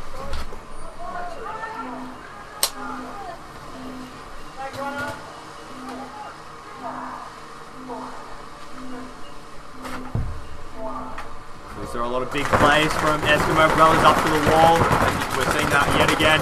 Snake off the break for... looks like he knocked his goggles off a little bit. Yeah, just fixing them up there. One player getting shot out for Brisbane One Life. So 5 on 4 now. Eskimo Brothers, last point, were shooting a lot of people off the break as well, so doing that again. Losing a play going to the Doritos. Yeah, great play by Connolly there, going around. Nicely done. One player out. So 3 players left alive now against 4 on Brisbane One Life.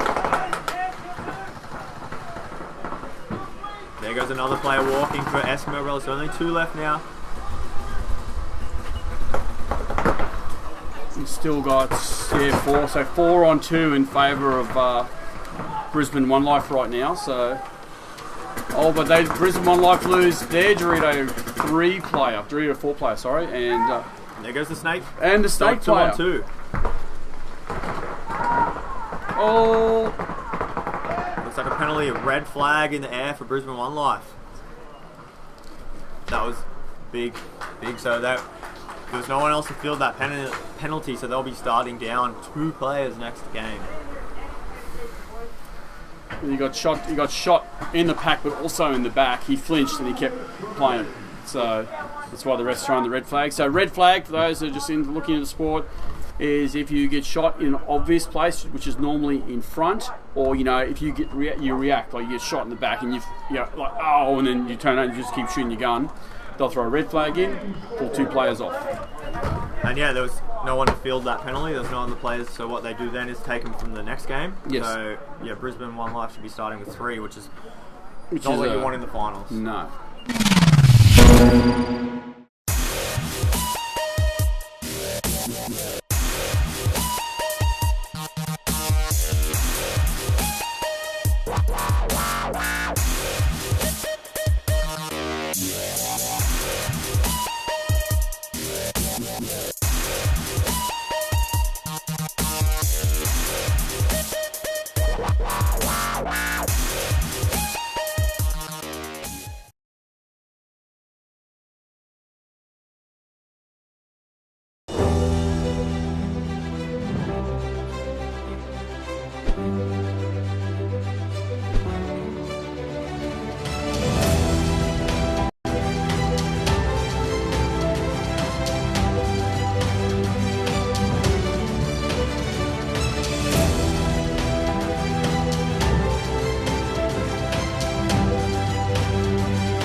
Welcome to the Lux Experience.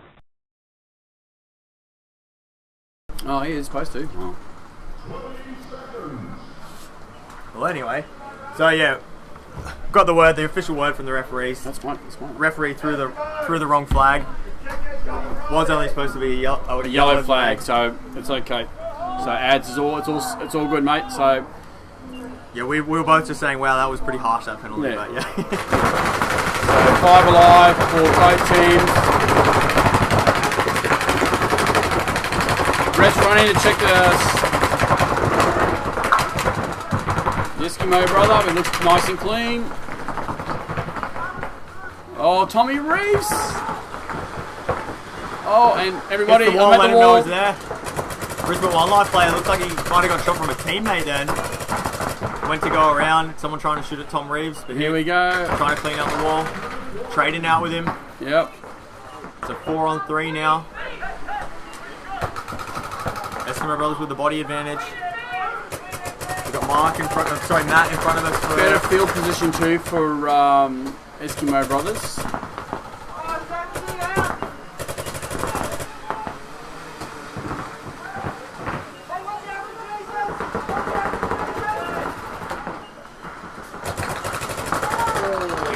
Over the top, shooting out the tower. So 2 players left alive now for 1 life. And Eskimo Brothers lose a player as well. So now it's 3 on... Is it 1? 3 on 2. I think. Yeah, there's Dorito 1 and also the Snake mini race. This is Matt here for Eskimo Brothers and the Snake. A lot of paint spraying off that Dorito, but he's tucked in pretty tight. Whoa, and there goes... Oh, nice. There goes Trey getting shot out of the wall for Eskimo Brothers. You see a bit of perspective there from the... so you can see where the player is in the Dorito 1. Ref's checking him.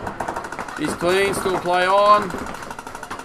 The envious jersey seems to be working well for him. Give a bit of a force... Oh, that's I DJ. spoke too soon. Yeah, it's a 2-on-1. I was talking him up, sorry man. So this is one last player's time to shine on the stream if you can pull this out. 2-on-1. 2-on-1, he's in the Snake corner. We've got Matt and Matt, the 2 Matts for Eskimo Brothers left alive. That's a Matt attack. Yeah.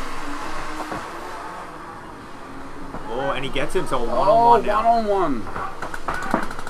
So just the Snake playing against... Who's that? Look, it's either... 27. Oh, I saw...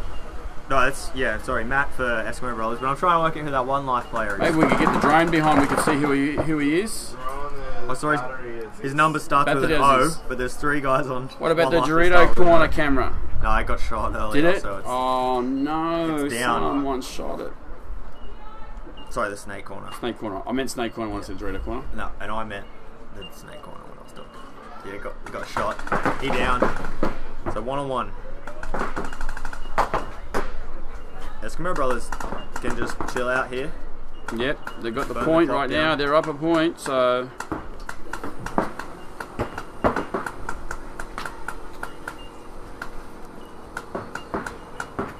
As you've seen...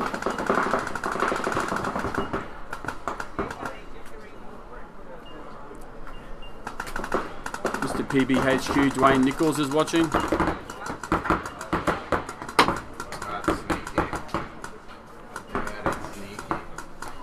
Trying to go right on the tape line there and see if we can get a shot on him. But Matt's just happy to sit here. Just let him waste his paint. He doesn't need to go and fight. They're up on points. If he's a good Snake player, like, he should be able to be used to feeling where that paint's coming from. So he knows it's coming from the corner. You can see him looking the inside. It's the only real way he's going to come. He's got the shadows on his advantage as well. So if he comes, he'll see the shadow first before the player comes around the corner. Yeah. If he's looking at the ground.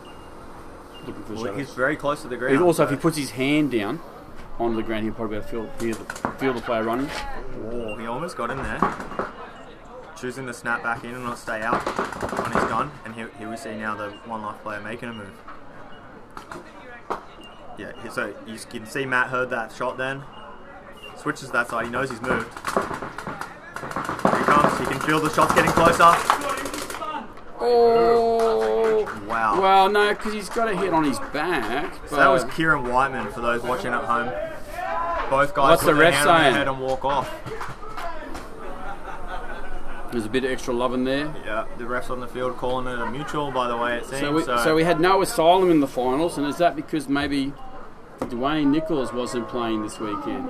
Because you watching him in the finals round 1, he was on fire. Snake player. Mr. extraordinaire. PBHQ was, he was a beast in the Snake. So yeah, it looks like a null point. So Eskimo Brothers still with a 1 point lead with just over a minute left on the clock. So Brisbane 1 life, do you know much about them, where they're from? Brisbane. Like what home field they're from?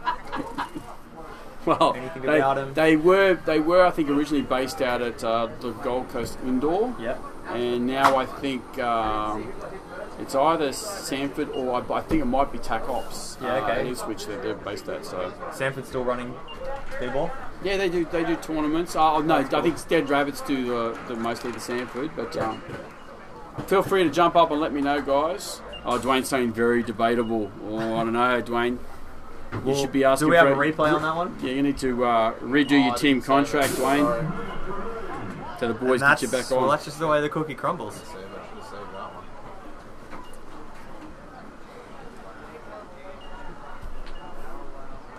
Major sponsor, Planet Eclipse. Yep. Thank you, Planet Eclipse, for your wonderful support for the Super Sevens and for this event, the Planet Eclipse Open. Also, big shout out to HK Army and DLX Technologies for their sponsorship of the Super Sevens and support of the league in Australia and all the teams. These companies not only help with the event, but also with helping get international players to come over and promoting the events as well. So, a big thanks to those guys for doing that. So here a little bit of confusion. There's 20 seconds left. One life running down the right side of the field because there was no point, so they start from the same end. Eskimo Brothers having to sprint down. That was a good play from One Life there, capitalising on mistakes made by the other team. Eskimo Brothers all making it though with A 1 second professional to go. foul. So you can see Eskimo Brothers on the field, on the screen right now. So both teams make it with 5 alive. Yeah, Dwayne's saying that's the Russian play. Russian Legion good at doing that. Yeah, so basically team swap ends every time a point is scored. But in that last game, the last 2 players shot each other out, so there was no point. So then you have to start from the same side again. First blood going to One Life, shooting out Eskimo Brothers. Another play calling in for a check. Getting wiped down by the ref. That's always good. 5-on-4 now, 20 seconds left. One Life looking to score a point here to take it into an overtime point. Here goes another player, so the other time streaming. 15 seconds on the clock. They're at the wall. One Life launching. Going, taking out one. Connolly getting shot in the pack. So only 2 players left now with 8 seconds on the clock. And that's it. It doesn't look like One Life will have enough time to close this point out. Eskimo Brothers taking 3rd place. At round 2 of the Super Sevens, the Planet Eclipse Open. That's the way that cookie crumbles. Now, congratulations to Eskimo Brothers for taking out 3rd place. And to One Life for making the finals good to too. see One Life in the finals again for a new team in the series.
Hi, it's Russell with GOG Paintball, and today we're taking a look at the latest iteration of the GOG Enemy. The Enemy was originally introduced in 2012, and over the past 5 years, we've utilized an enormous amount of player feedback and feedback from field owners around the world so that the current iteration of the GOG Enemy is the most durable ever.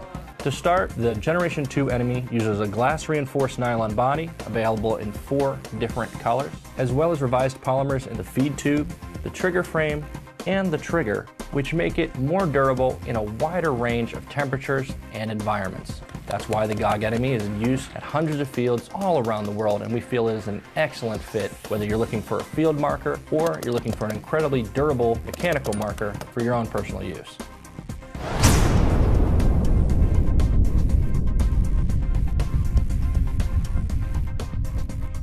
One of the most exciting developments with the Enemy is the advent of the Generation 2 core. The Generation 2 core allows you to simply, with a few turns, remove the entire drivetrain of the marker as well as all of the bolt system's sealing surfaces. That makes maintenance incredibly easy because all of the O-rings are easily accessible and none remain inside the body. This has also allowed us to develop a interchangeable caliber. Okay, Sydney Syndicate on your screen right now, about to play Immortal Knights for first and second. No, can't you read? It's Immortal Knives. Nice. Bill Oh, Nye. you got a fifth impediment. Have you there, Adam? Immortal Knives, the science guys. Immortal Knives, the science guys. The Immortal K. Have we got any predictions? Yeah, predictions for the score. Jason Garden's. Oh, sorry. Jason Garden is saying good game. Oh no, sorry. Oh, he's going for Immortal. Of course, New Zealander. New Zealanders. So yeah, good big props to Immortal Knights coming all the way from New Zealand, making it into the finals yet again. Yeah, they've been really all last year. They were really consistent as well. Like that's another team that's missing from the finals this round is F&Q Fury, because they've been like really. I mean, they're last year's semi-pro champions. And I think they missed out on the finals by EDs as well. Yeah, right. There was three-way tie for fourth. Yeah, three-way tie for fourth. So Gene saying 3-2 for the Knights. William McDonald saying giddy up Sydney Syndicate. Grant saying 3-2 to the Knights. What do you reckon, Scotty? I reckon Syndicate's got this. You reckon Syndicate? The Malaysian injection. The Malaysian injection. So what do you reckon? What's the score we're talking? Yeah, I'm saying 3-1. 3-1? Yeah. Ooh, I'm going to say 3-2 to Syndicate. Adam's going 2-1 Syndicate. So all three competitors, all three commentators, we're not competing, all three commentators are going for a Syndicate win. Immortal Knights did finish in first at the end of the prelims. Nathan Jones is saying Immortal Knights 2-1. Liam Hayes saying 3-1 to Syndicate. Daniel Carter, hey Mike, just shot a CS2 at training, sweetest gun, I want mine bad. Will Customs take small value bribes? No, probably not. Yeah. We'll have our CS2s hopefully end of next week or the week after, depending on how busy the boys are in Customs. Thorn saying Syndicate 3-0, mercy them again. So they must have mercied them in the prelims or something. Bit of country bias going on here, I think. Yeah, of course. Interesting. Fabian Lee playing down on the Doritos this time. And Immortal Knights lose their first player going to the wall. Marcus up in the wall. There was Alan Guest. Alan Guest got shot about 5 metres before the wall. So Mojo moves up to Dorito 2 for Syndicate.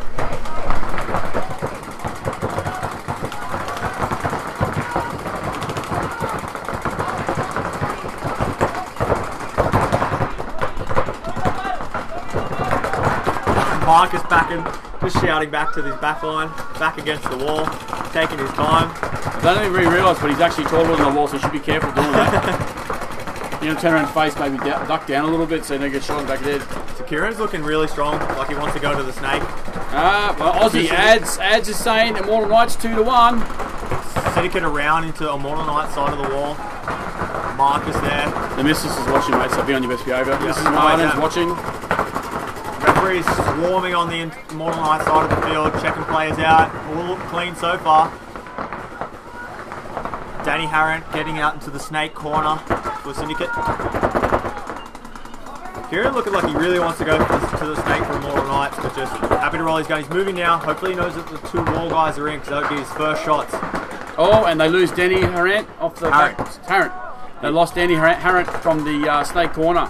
He came and told me, he said, stop calling me by the wrong name. And there goes Kieran getting shot out of the snake. So 3-on-3 paintball now. And here comes a run through. Big run. As the Syndicate player gets shot out, Marcus lives. So a 3-on-2 game. Ooh. Looked like Fabian almost shot his own player. Then Oh. Fabian getting shot out. So 2-on-2 paintball now. Immortal Knights good at this. You know, coming from bodies down and being able to bring these games back in their favour. Under real pressure here now.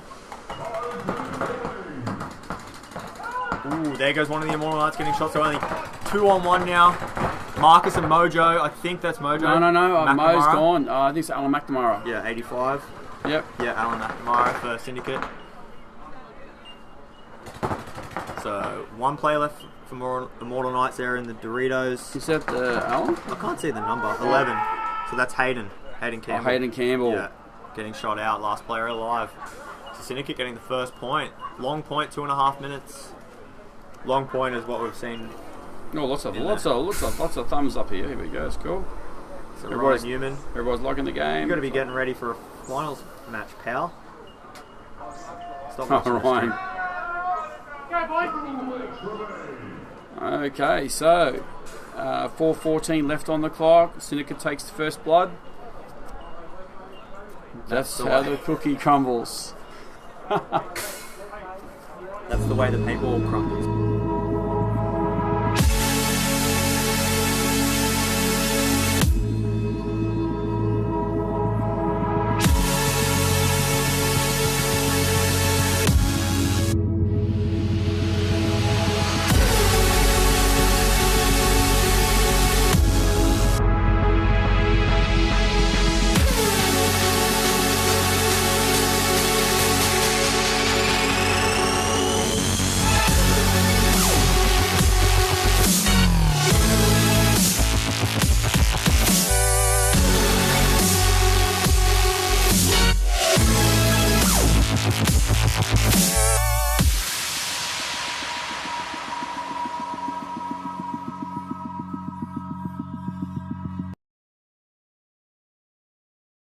Okay, so we're looking now at Mortal Knights coming up to the home side, onto the field. So what have we got there? See some numbers on jerseys or hoppers.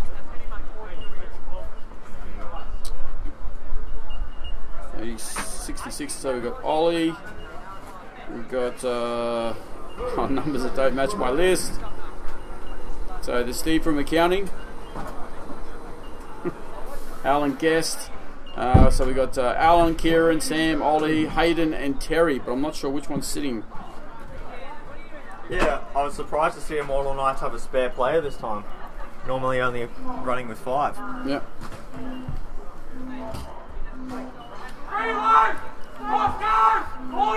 So is that guy a guest or is it his last name? It's Alan Guest, yeah.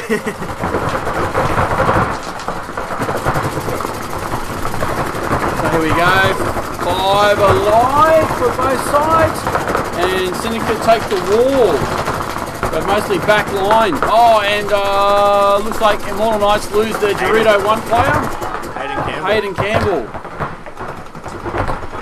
That's a big kill for Syndicate. Hayden's a great player. Another great player. And Dorito side. whole Dorito side's gone for Immortal Knights. Back center's gone. Yeah, Syndicate just swarming now. Fabian Lee getting into the snake all the way from the Dorito side of the field. And That's like it. Syndicate take the second point. Really quick point. Still plenty of time on the clock, 3.5 minutes. So, but yeah, so Syndicate go to an early lead of 2-0. Of course, with semi-pro, it's 3-point mercy rule. So, if Syndicate's able to take the next point, they win the event. But with 3 minutes on the clock, There's Ryan Jacket.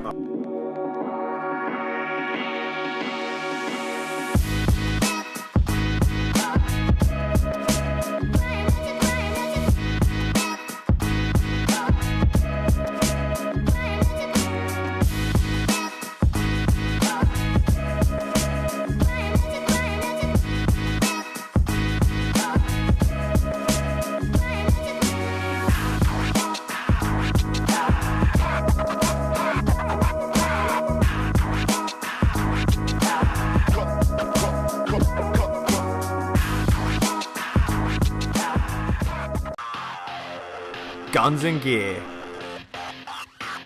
The most important piece of equipment is the player's gun. The guns shoot at an amazing 15 balls per second, reaching speeds of up to 300 feet per second. The guns are fed by powerful, motorized 200 paintball hoppers, able to keep up with the gun's extreme rate of fire. The players carry extra paint in pods on their back to ensure they don't run out. Some players carry up to 1,500 paintballs for 1 point. The mask is a specially designed, lightweight piece of gear that protects the player's eyes and face, all whilst allowing the player to hear and speak clearly. All of this awesome gear is available at Australia's #1 paintball store.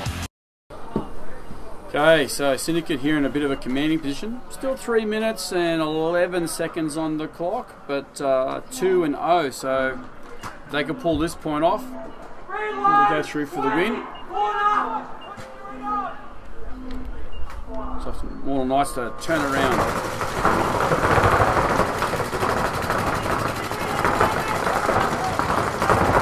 Mo's pulling his barrel off.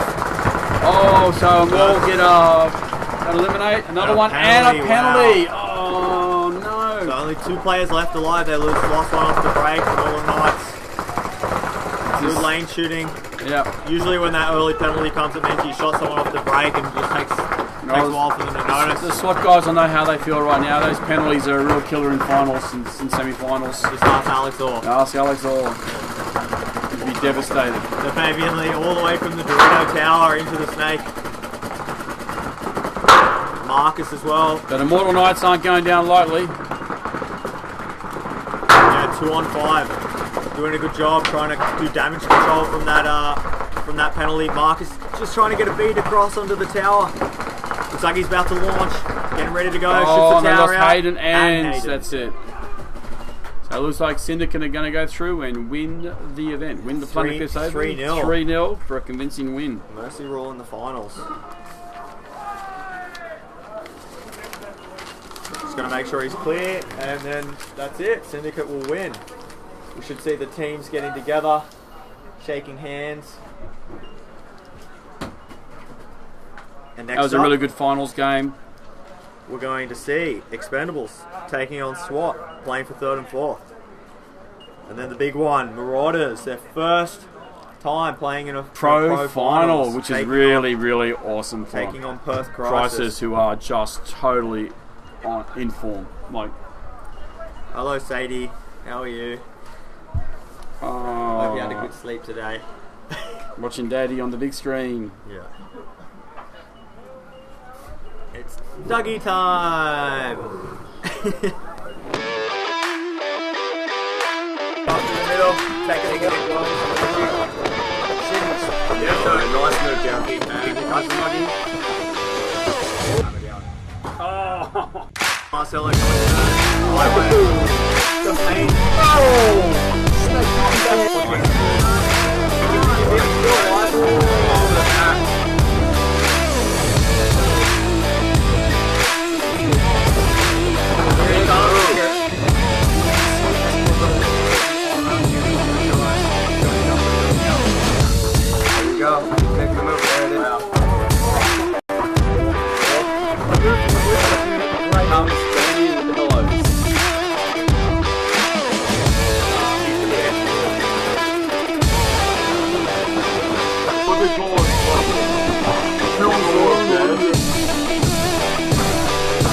Take it out, Hawks.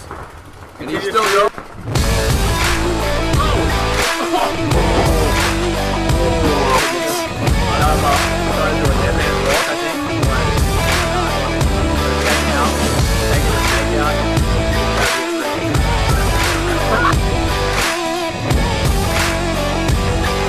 Shoots him, stays alive.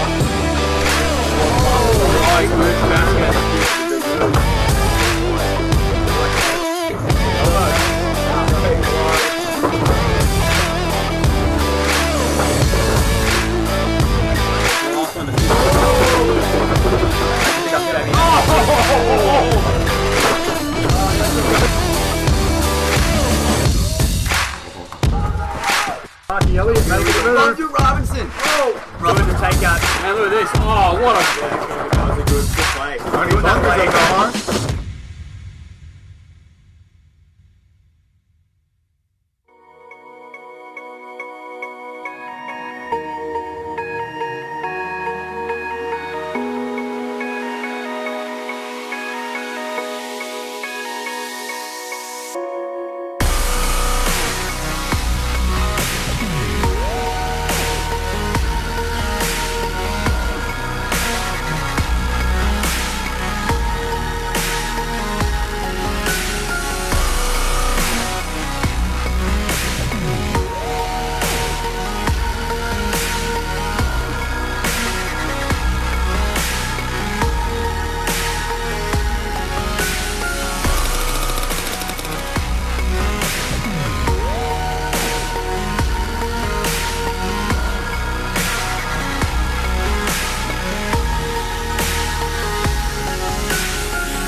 Welcome to the Lux Experience.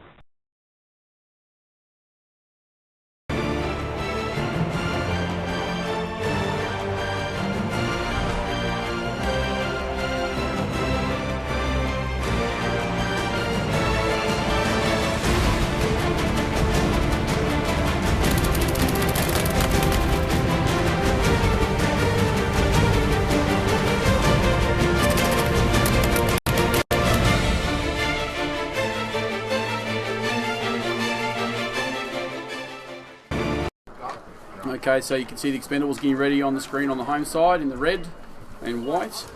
And yeah, Natasha's saying awesome game of Mortal Knights. Yeah, credit to the Mortal Knights, man. They finished the prelims in first place and were strong all weekend. And just unfortunate in that finals game, Syndicate were able to step it up.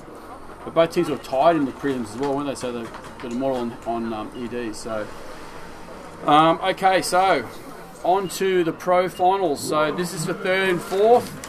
This is Expendables versus Sydney SWAT. Expendables are in the red and white on the home side, and you can see right now on the screen Sydney SWAT in the black, grey and white. Brand spanking new jerseys.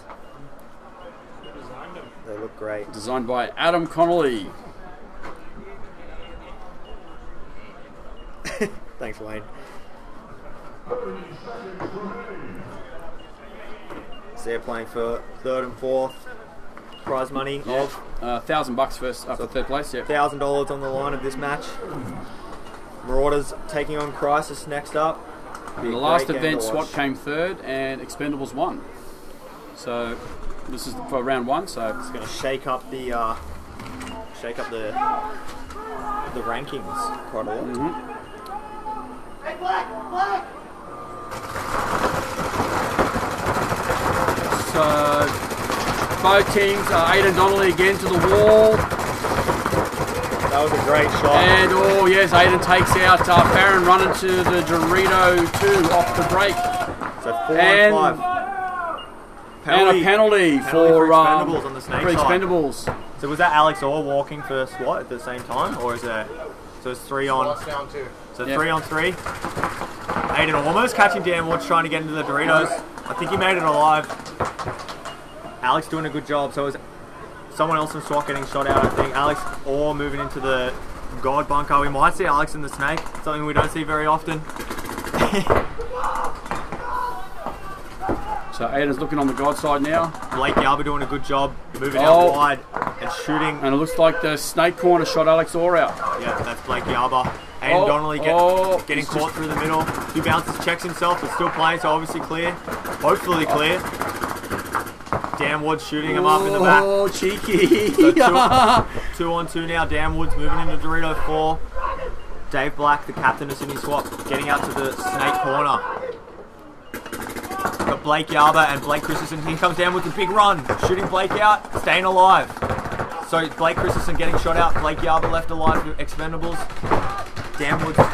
Ryan Greenspan, not Blake Yarber, for Expendables. Moving into that snake of God. So you've got David Black and Dan Woods playing left alive.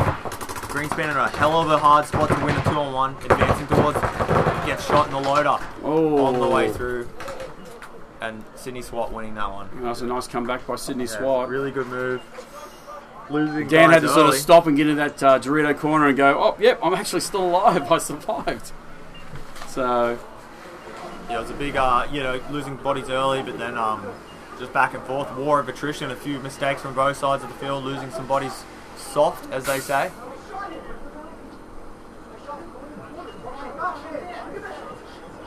And Dave Black. Hit directly on the center of his chest. Look at that, right in the essence. I shot him filling the corner. Are we going to look at it, Ref? Are we going to look at it? The ref was there. So they're calling on Dan's got like a hit on his chest there. So I don't know whether they try. I think when Ryan ran around, Ryan shot him as he come out. So, but they're trying to say that Dan was shot going into the Dorito corner. But the ref checked him and he was clean. So I'd say when Ryan's run across. Dan Woods had a hit on his chest. Why didn't nobody look at that? That's what you want. You can hear Expendables hit fired up. You know what? Yeah, all G'd up. Get in their heads. Good thing to do. Have we got any predictions for scores? Oh, I'm gonna go for a high score. I reckon it's gonna be like a 3-2, and I'm gonna go for Sydney Swat for 3-2. What about you, man? Well, this next point will really be decisive if if they can let that toxicity creep into the Expendables. If Expendables can grind out this next point, it's going to be a good match. Otherwise, I think SWAT will run away with it. So I'm going to go for SWAT, but I think it's going to be tight. I'm going to go for a high scoring. I reckon 4-3 to SWAT. 4-3 to SWAT. I'm saying 3-2 to SWAT. If anyone thinks they got some scores, here you go. Tyler's saying 4-2 to Expendables. Susan Bignell saying, "Come on, Expendables." So you just see the waters there in the distance. Sorry. What did I say? Did I? Oh, sorry. Expendables.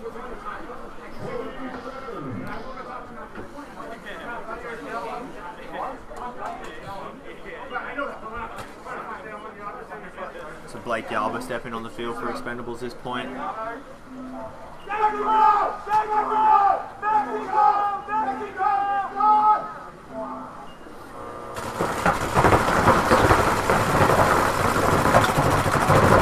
Donnelly able to get all this time. And so big push now. Dave all into the Doritos as well, so big moves from Expendables off the break there. SWAT playing a bit more of a box play.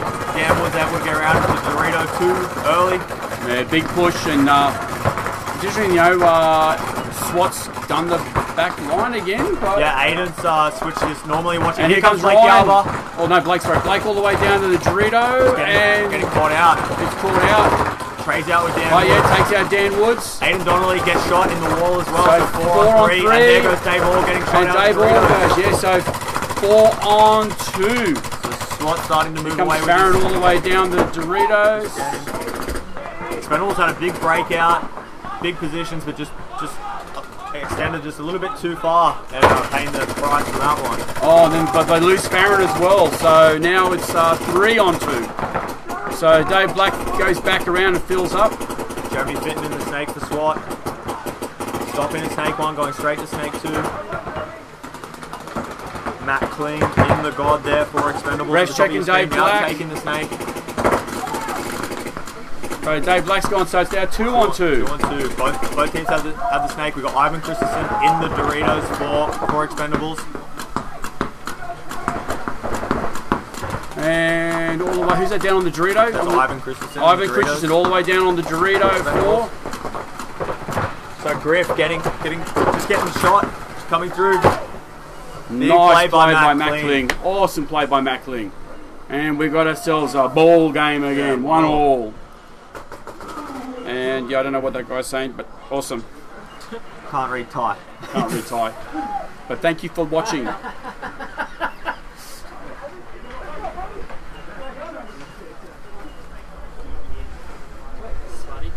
This is a great game. Don't forget, guys, we've got the big final after this. Marauders in their very first pro finals, taking on Perth Crisis, who are very regular finalists in Super Sevens. Last year's champions.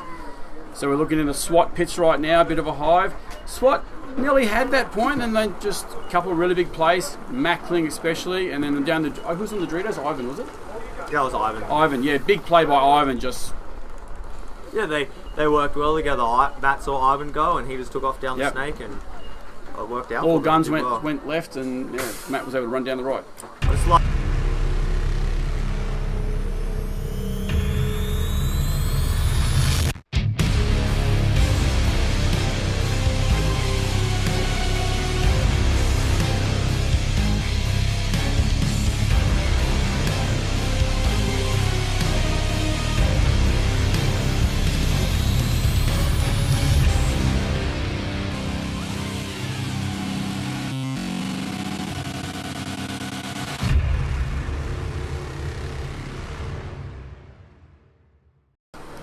So we're looking at Expendables again. Yeah, so Expendables did. They actually came back from a 4-on-2. So Ivan Christensen and Matt Kling were able to turn that around, take out Farron from the Doritos, then take out the captain, Dave Black, and then Ivan did this mad run through to the Doritos, put all the pressure on, and then Matt Kling was able to just run through and mug the last two SWAT players. Ryan Greenspan taking the field for Expendables. Shooting a Okay. Aidan Donnelly again, making his way up to the wall. Last point he spent a lot of the time watching the snake. This time he switched back over to the Dorito side, which I think against SWAT. And Ivan Christensen getting taken out. Griff into the snake for SWAT. Big move from the... And now straight into snake 3. Wasting no time whatsoever.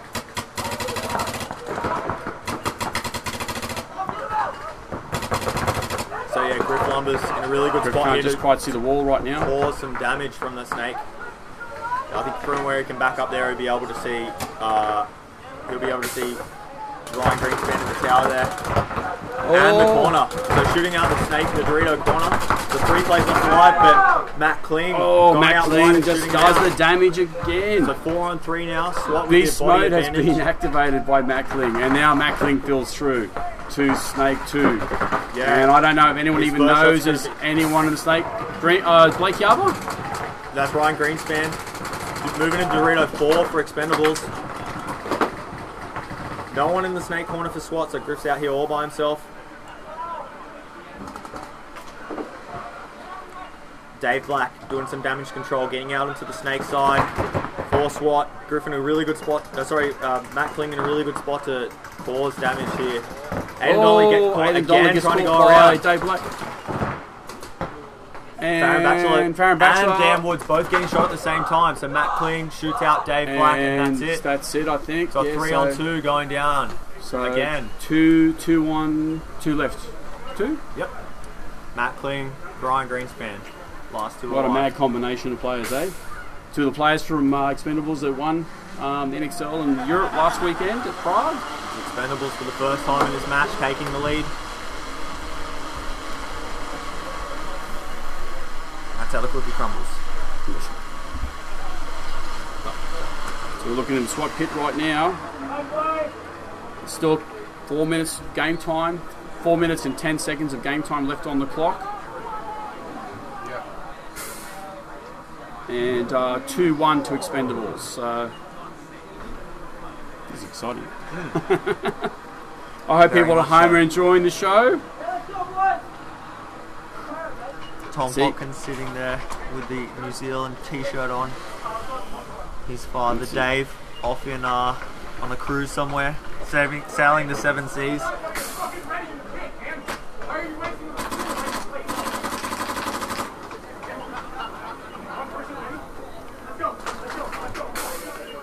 You hear Ryan Greenspan in the Expendables pit getting everyone all G'd up.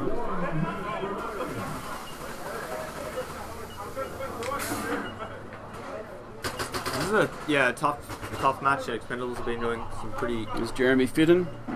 pretty big breakouts, some very deep breakouts, taking a lot of real estate early. These points have been so close, but So both the Christensen brothers on the field, Dave All, Aidan Donnelly. So Matt Kling sitting this one for Expendables.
Okay, Sydney SWAT on your screen.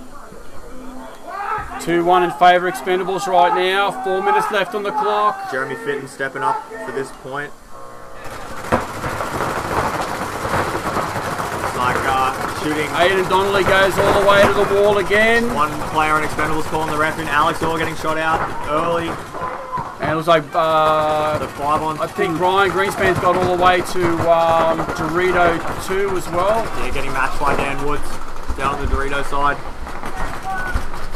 Dan Woods and Farron Batchelor, name a more iconic duo. Now Snake for Matt Kling. Snake 2 for Matt Kling. And of course he's going to go straight to Snake 3. So his first shot will be on Farron Batchelor if he backs up a little bit. Should be able to get that shot on there. Dan Woods meanwhile into Snake 4. Dorito 4, sorry. Aidan Donnelly again getting shot, trying to go around. Dave's called the ref. Blackie got shot out by Greenspan, I think. Blake Yarber, into the Dorito 4. Blake Yarber, sorry. And, yeah. So 2 players left. Dan Wood's gone as well. On 4 Expendables players. 3 minutes, I'd be looking to tell on this now. Macklin? Yeah, if he backs up here, he's got a real good shot on the tower. Yeah, no, he got it. Shoots Jeremy Fitton out, shoots a crossfield and gets Farron Batchelor as well. And nice one again. Matty Kling going to town. I think Matt's trying to get a penalty on him. Jeremy got shot on the half row and the ref's gone, you're out, so Jeremy walks. But I think Matt was hoping for a penalty as well. But so 3-1 to Expendables, 2:39. Now, SWAT's got to change up something, I think. Put a bit more pressure on Expendables. Paintballshop.com. We have thousands of paintball goggles in stock. And a ton of guns.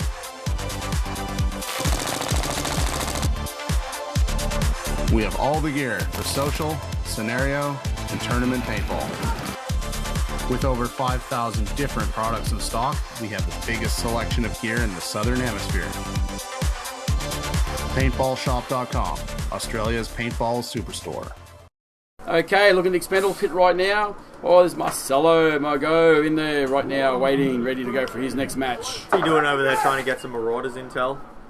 Oh, yeah, actually, yeah. What's he doing in that pit? probably just helping out his Dynasty brothers on Expendables. So Ryan Greenspan playing the home side of the field. Aidan Donnelly, Ivan Christensen, you see there on the screen. Got some predictions for the next one. Thank you for the great coverage for the usual. Thanks, Super Sevens. Thank you, Susan, for watching. Have you guys got any predictions for the next game? Crisis taking on Marauders. Who do you think's going to come away with a win? Don't forget to share this live stream. There's only one more game of paintball left after this.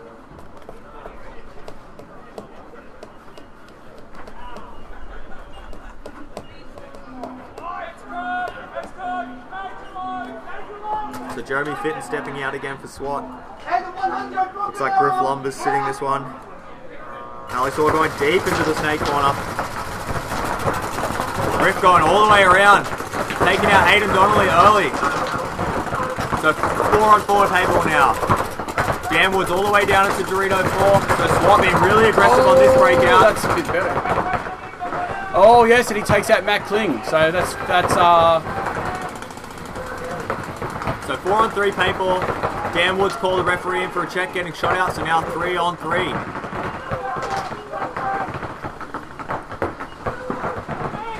Ivan Christensen on your screen, getting out wide, putting some pressure on SWAT's snake side. All Smells got to do is just hold out. Yeah, so where Matt Kling is, Ivan Christensen is there, he's in the best, probably the best bunker on the field to slow down that Dorito push. Side, yep.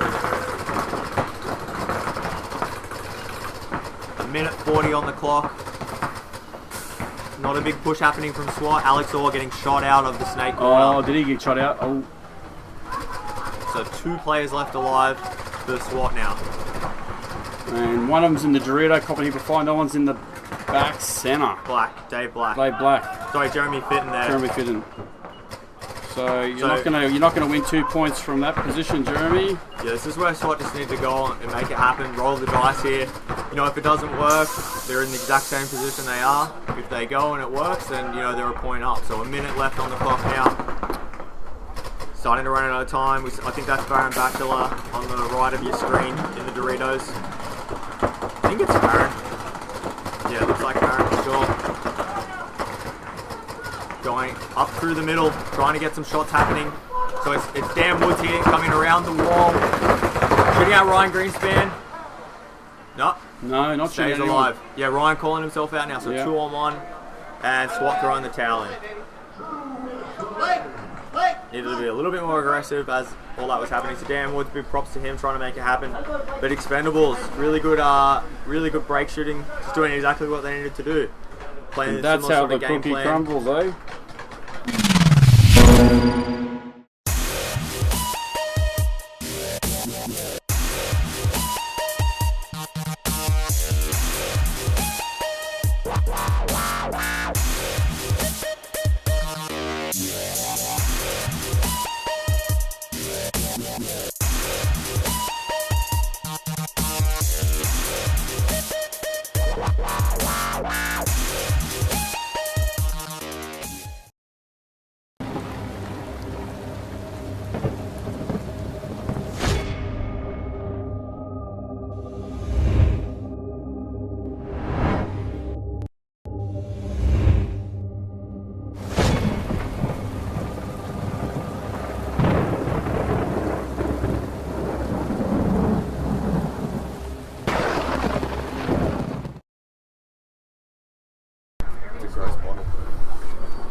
Close up of the grass here.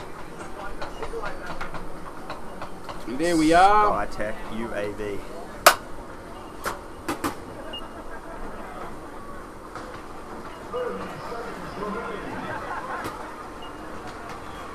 Yeah, a few predictions coming through. A lot of love for the Marauders. A few people want to see the Marauders go.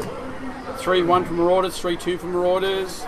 Women, I love that the Marauders are in the finals, but it's going to be Perth Crisis. What by? You got to put your money where your your mouth mouth is. Put the scores up, or it doesn't mean anything. So 40 seconds. SWAT looking to make 3 points up.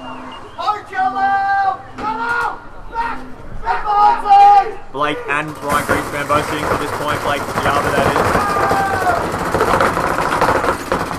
Barron in the snake. Alex Orr getting shot out. Griff getting shot out from the Dorito. Only 2 SWAT players left alive. Looks like Will Gunson having gun issues. Jeremy Fitton up in the middle. 20 seconds left to go. Marauders, Explicit doing Expendables doing exactly what they have to do here. Just hold out. Holding out. No penalties. 10 seconds left. Macklin getting shot out of the back line.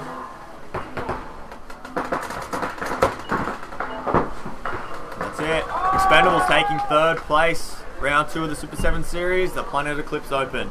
Next up, we're going to have Marauders taking on Crisis for 1st and 2nd. We'll be right back after this quick commercial break. The Marauders are founded in 2012 and are from Sydney, Australia. They have 8 players on their roster. Jason Bias, David Vasquez, Ryan Wiley-Newman, Matthew Wiley-Newman, Alistair Fulton, Tim Colley, Matthew Hoskin-Bell, and Chris Roberts. They're sponsored by Anthrax Paintball, Action Paintball Games, PaintballShop.com, HK Army, DLX Technologies, and Gladiate Air. Using the experience gained from 2017, the Marauders plan to bring a new and invigorated determination to break the top 4 teams and be a regular contender for the podium. After their debut in Pro last year and consistently placing just outside the top 4, the Marauders are back with some new faces, but the same killer attitude towards victory.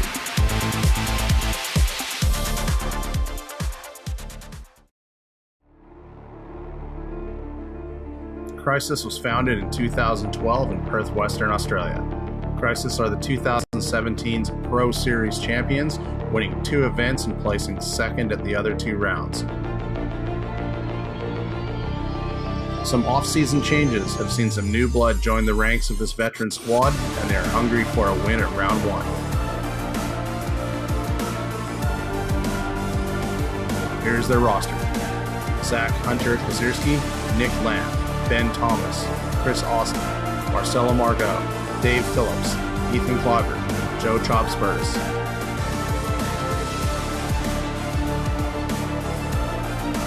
Crisis roster has some of the best players from the US, UK, and Australia.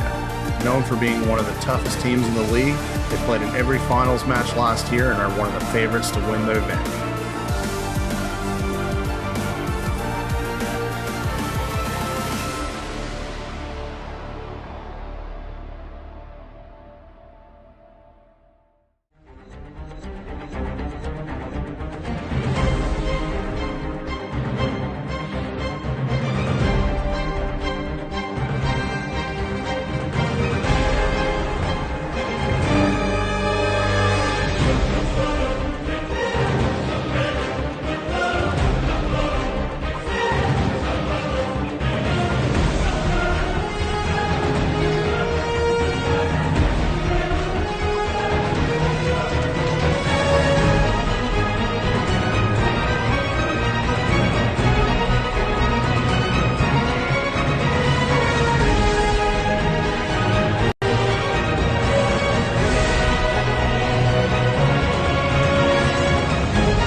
What is Super 7's Paintball? Paintball is a 5-on-5 game where 2 teams go head-to-head in 10-minute matches, fighting to take out the other team for 1 point. Teams get 1 point by shooting all 5 opponents and pushing the button at the enemy team's start base. Players are out when a paintball hits and breaks on them, including their gun.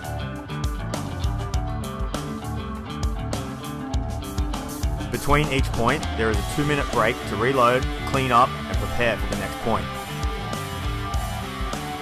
To win, a team must gain a 4-point lead or be ahead on points when the 10-minute time limit expires. For more information, check out www.super7. And we're back. So Marauders on your screen. First time making the Pro Finals, and they're into the Grand Final. They're going to be taking on Perth Crisis. Perth Crisis as has been said, have been here many times before. Yeah, so Perth Crisis have Marcelo Margot helping out from San Diego Dynasty. Marauders have Ronnie Dizon and from Houston Heat, and Dave Vasquez helping out from Sacramento DMG. He's the captain of the Division 1 team. So this is for all the bells and whistles. $7,000 point here. $5,000 for the winner. $2,000 for the loser. So basically they're playing for $3,000. Difference, yeah. But both teams are coming back with money. Oh yeah. Oh no, I'm alright, thanks. It's good, it's banana. See it?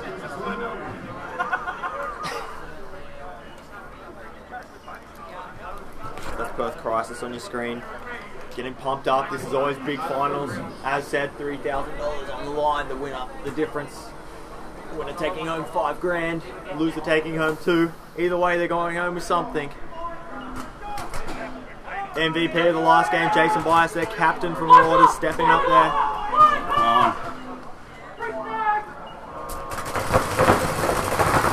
The heavy breakout going snake heavy for Perth Crisis. Both teams making it out alive. Marauders double stacking. One of the back bunkers there. Trying to get some shots, hopefully. They've got somewhere to go. They need their other players to move out. Otherwise they'll start getting pinched. Jason White's playing nice and tall, looking into the sun. Referee's running in to check something out. Flag in hand. Looks like he's already made his mind up. There goes the flag. So Matthew Hoscabell getting a penalty on the top of his loader, I think. Getting Jason Byers pulled. So 5-on-3 paintball. Never what you want in the finals. Another player from Marauders getting pulled. So only Dave Vasquez and Ronnie Dizon left for Marauders against 5 Perth Crisis players. Crisis in the snake, down into the Dorito 5. Chris Austin and Ben Simpson really putting the pressure on the 2 remaining Marauders players here.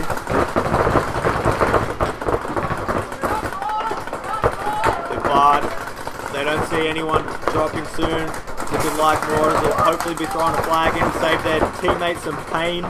There's Ronnie Dizon on your screen there, defending with all he has, with his GoPro on the front. I'm sure you'll see that on social media sometime later today.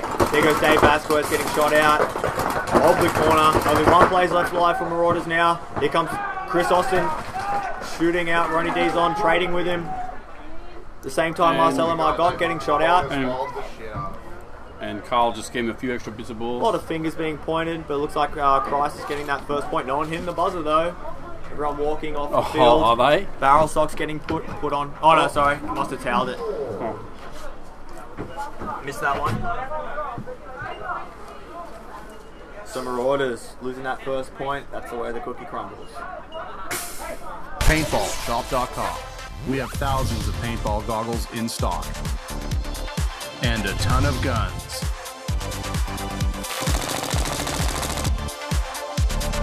We have all the gear for social, scenario, and tournament paintball. With over 5,000 different products in stock, we have the biggest selection of gear in the Southern Hemisphere. Paintballshop.com, Australia's paintball superstore. So it's putting the Marauders pit right now. Most of the guys are walking out. Ronnie Dizon, very positive guy. You can hear it, like we can hear him here, really pumping the boys up, getting them. Really nice guy too, eh? Really nice bloke. Really keen to go play. So a few people tuning in. Alex Seems Wall, pretty mixed. Go Marauders.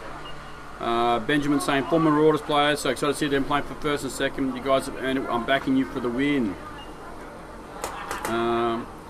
What have we got here? Good luck to both teams. Great for Marauders, but I'm rooting for Crisis. That's Steer. Zach saying go Crisis. Jason Gunner, we'd be good to see yet another team on the top step. So go Marauders. Steve De Ellis is saying go Marauders. Chris Kerr saying Marauders, let's go. That's well, come on Marauders, you got this. Chris Kerr saying do it for Matty. Mike Downing, do Marauders lose their points with 2 pros in? No, only one's a pro, just so you know. Dave Vasquez. Dave Vasquez, divisional player. He plays on their lower team. Or whatever it is. Yeah. Ringo's piped in saying, now it's your time, Marauders. So, Marauders getting first blood, shooting out Perth Price's corner player. So 5 on 4. Marauders with the body count lead at the moment. That was Nick Lamb trying to get into the snake corner for Perth Price, getting shot out off the break. Either team really opting to play the wall in this match. Ben Simpson pushing out wide, making it in alive with Marcelo Margot backing him up. So Price is spreading it 2-2 with Jason Bias, MVP from last game for Marauders, getting into the snake. Something you do not want to let happen. So Marcelo Margot now trying to load the snake up, looking ready. Chris Austin also pushing on the Doritos. So Marauders sitting back, rolling their guns while Crisis is trying to find the holes in the game plan, get up the field. So Jason Bice now around into Snake 2. Looking up, streaming a couple of shots across the Crisis player's backs, but just doesn't have enough of an angle from where he is now. Ben Simpson into Snake 1. 5 on 4 paintball.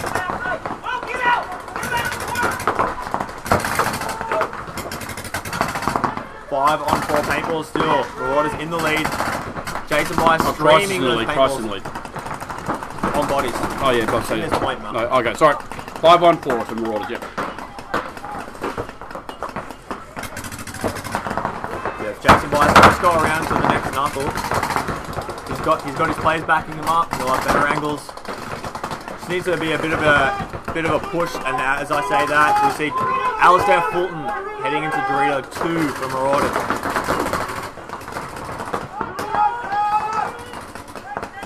Able to put shots on the Snake 1, but at the same the Snake 1 is able to put shots onto that Dorito of Alistair Fulton.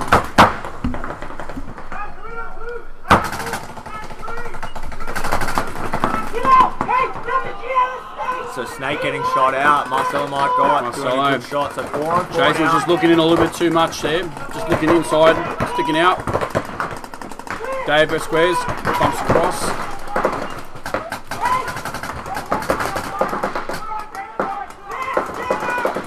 Here we go. Ben Simpson now into Snake 2 for Perth Crisis. Referee's coming to check him out on his pack, and he's shot. So that was Dave Vasquez got him in the pack. Doing a good move there. Damage control, spreading the field wide. Matthew Hoskenbell. The only thing is now is, we saw Marauders were all the way up in the Snake, but no one else on their team really wanting to push. Big move here through the middle now. And as I say that, Ronnie D's on, moving up into the Dorito Tower for Marauders. Everyone's starting to run low on paint. There's been a long point. The gunfire starting to slow down. So we see Carl Simpson moving into the tower at the same time Ronnie Dizon moving into the wall, trying to put some shots across over onto Chris Austin, but Perth Crisis seeing that happening and calling it. With all this time gone, Marauders would love to win this point and push it to overtime. So Marcelo backing up to the corner, to the Snake corner. So Ronnie D's on. Sorry, Dave Vasquez moving into the wall for Marauders. Here comes Carl Simpson coming around, trading out. He's shooting Vasquez and staying alive. Shooting out Ronnie D's on. And shooting out the Doritos. So big move from Carl Simpson there, shooting 3 Marauders players out, leaving only Matthew Hoskenbell in the corner against 2 Marauders, Perth Crisis players. So it was a long, grindy point. Crisis Big getting that one. Point.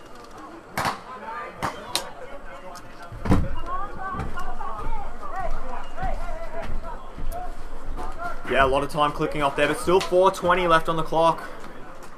I'm sure a lot of people have a lot to say about that time. Marauders have plenty of time to win, to get back in this game. We'll jump to a quick word from one of our sponsors and be right back.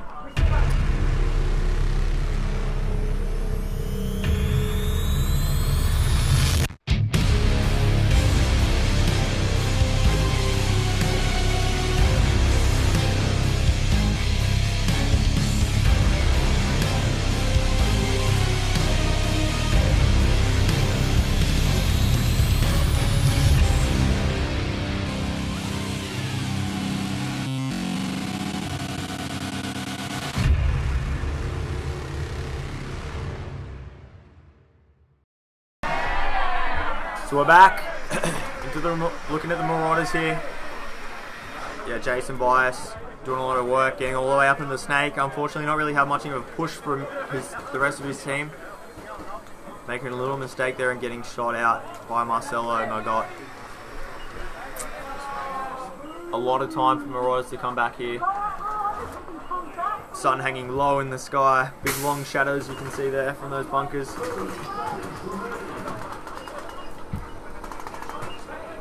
$5,000. The winner of this will take home.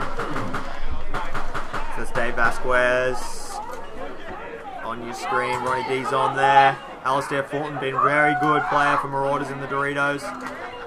Matthew Oskenbell and Jason Bias. Perth Price is looking to maintain this lead. Joe Burtis on the team. Stepping out this time. Swapping for Nick Lamb. Referee running in. Calling Matthew Oskenbell out.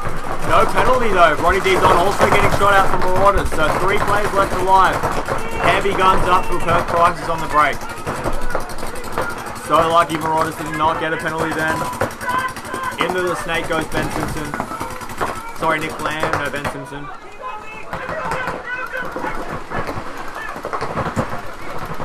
So it's up to the captain to do something here. 5-on-3 paintball. Perth Price is more than happy to let the time tick away. Yeah, still like 3.5 minutes left on the clock. Ben Simpson wants to go across now. You can see he's itching to go to snake 2. Chris Austin, as always, whichever side of the field he plays, the Just Dorito, the the beast, Wall, the Snake, Just an always absolute putting beast. pressure. Marcelo Margot moving out to the Snake corner, backing up Ben Simpson. Yeah, giving Ben a bit of support.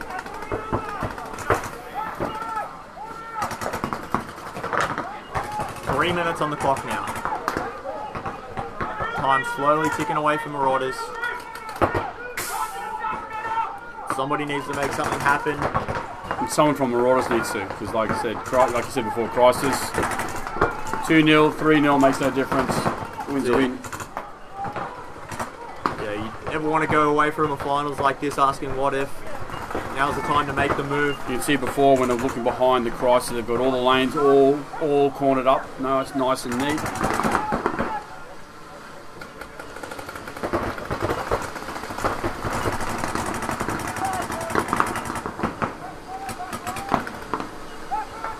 Yeah, everyone just bunk it down. Marauders sort of playing into Perth crisis. Yeah, I don't know Game why. plan. Yeah, Alistair bumps up, but I don't understand why Jason's not going into the snake, or at least trying to get into the snake.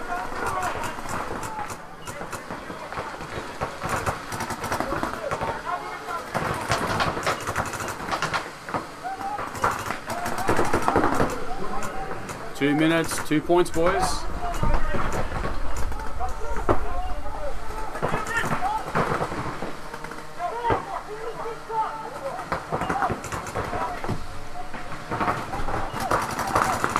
Yeah, sorry we're a bit quiet here, but Yeah, it's just not like a lot happening. yeah, everyone's sort of Alistair saying. Fulton going down to Dorito 2.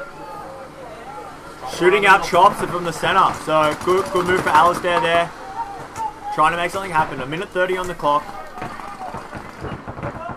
We do have this overtime point, so Marauders need to start grinding this out now. Otherwise, it's going to be a bit too late to try and win 2 points. So is it 3? No, it's 4 on 3. So here comes Chris Austin, trying to make it happen on Dorito 5. Really putting the pressure on Dave Vasquez. Really hard to live in that Aztec where he is when they're all the way down in the field. Here he goes, shooting at Alistair Fulton. Perth Crisis want this point so bad. Only 2 players left alive for Marauders now. Under a minute on the clock. Jason Bias now getting shot out. Marauders not thrown in the buzzer. Pull the towel. There it goes. Towel. Yeah, See, I probably would have toweled it about 30 seconds ago, 40 seconds ago. about 3 minutes ago. Yeah, what's going on the numbers? Scott Hall, a tactical bench. Zach. This is where the experience comes in. Yeah, Perth Crisis with a 3-point lead. It's going to be very hard to lose this from here. Yeah, with 56 seconds on the clock.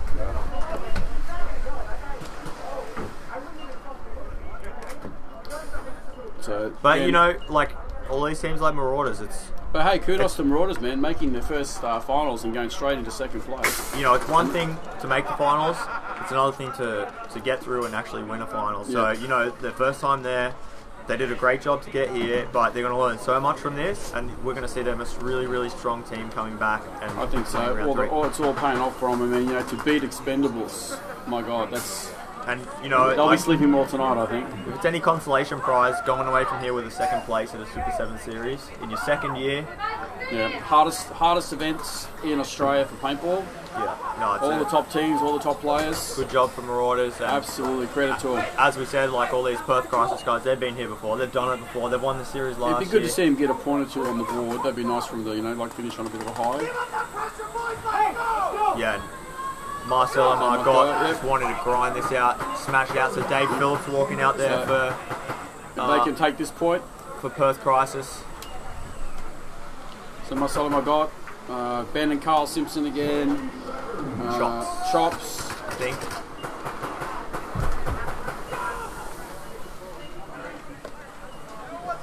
Chops? No, No, Ethan.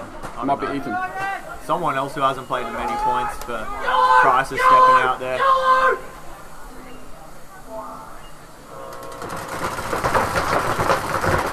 The Marauders want this, going all the way around the wall onto Perth Crisis side of the field.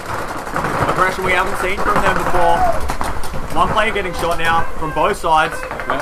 Yoey going in, throwing a penalty on Penalty. Perth Crisis. Oh!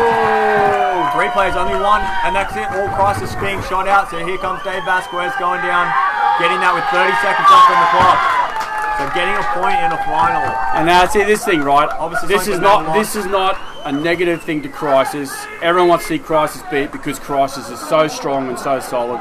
But it's sure. more a case of kudos that Marauders are getting a point in the final, and that, you know, That's it. their very first ever finals, and they got a point on the board against the mighty Crisis. So I hope the Crisis guys, when they're back in there, are taking that for what it is. 30 seconds on the clock, 2 point spread. That's the way the cookie crumbles. And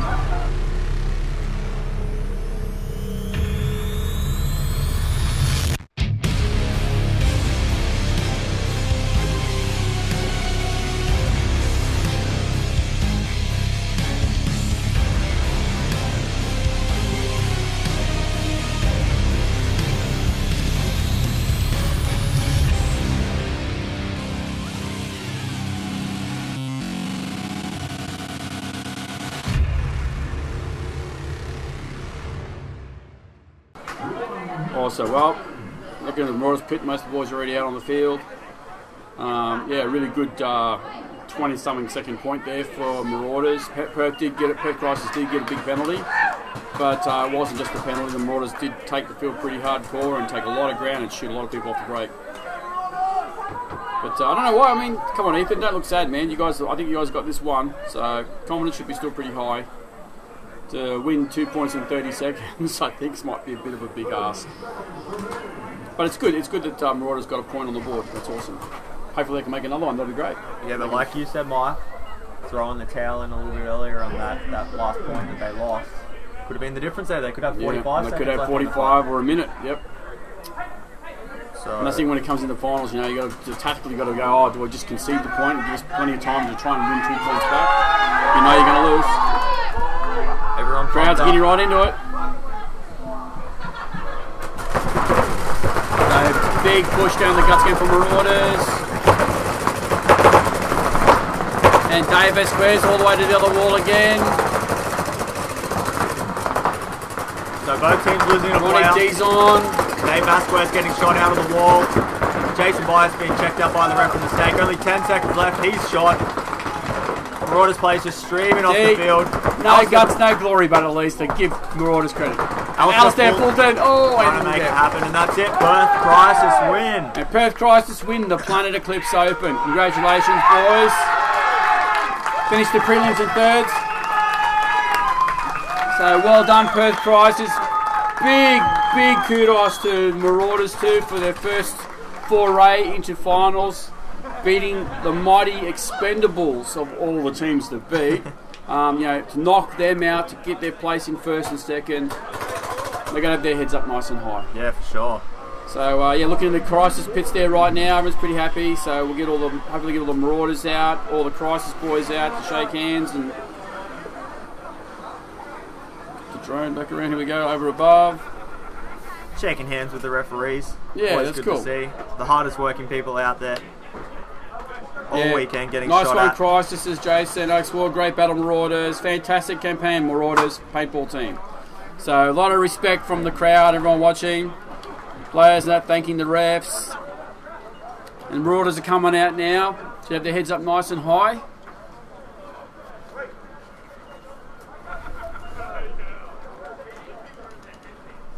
Yeah, that's what we like to see in paintball. Everyone shaking Yeah. hands. So Crisis and the Marauders there just coming in for a big shake. It was a great finals game. I want to thank both teams, Crisis and Marauders, for giving us a really exciting game.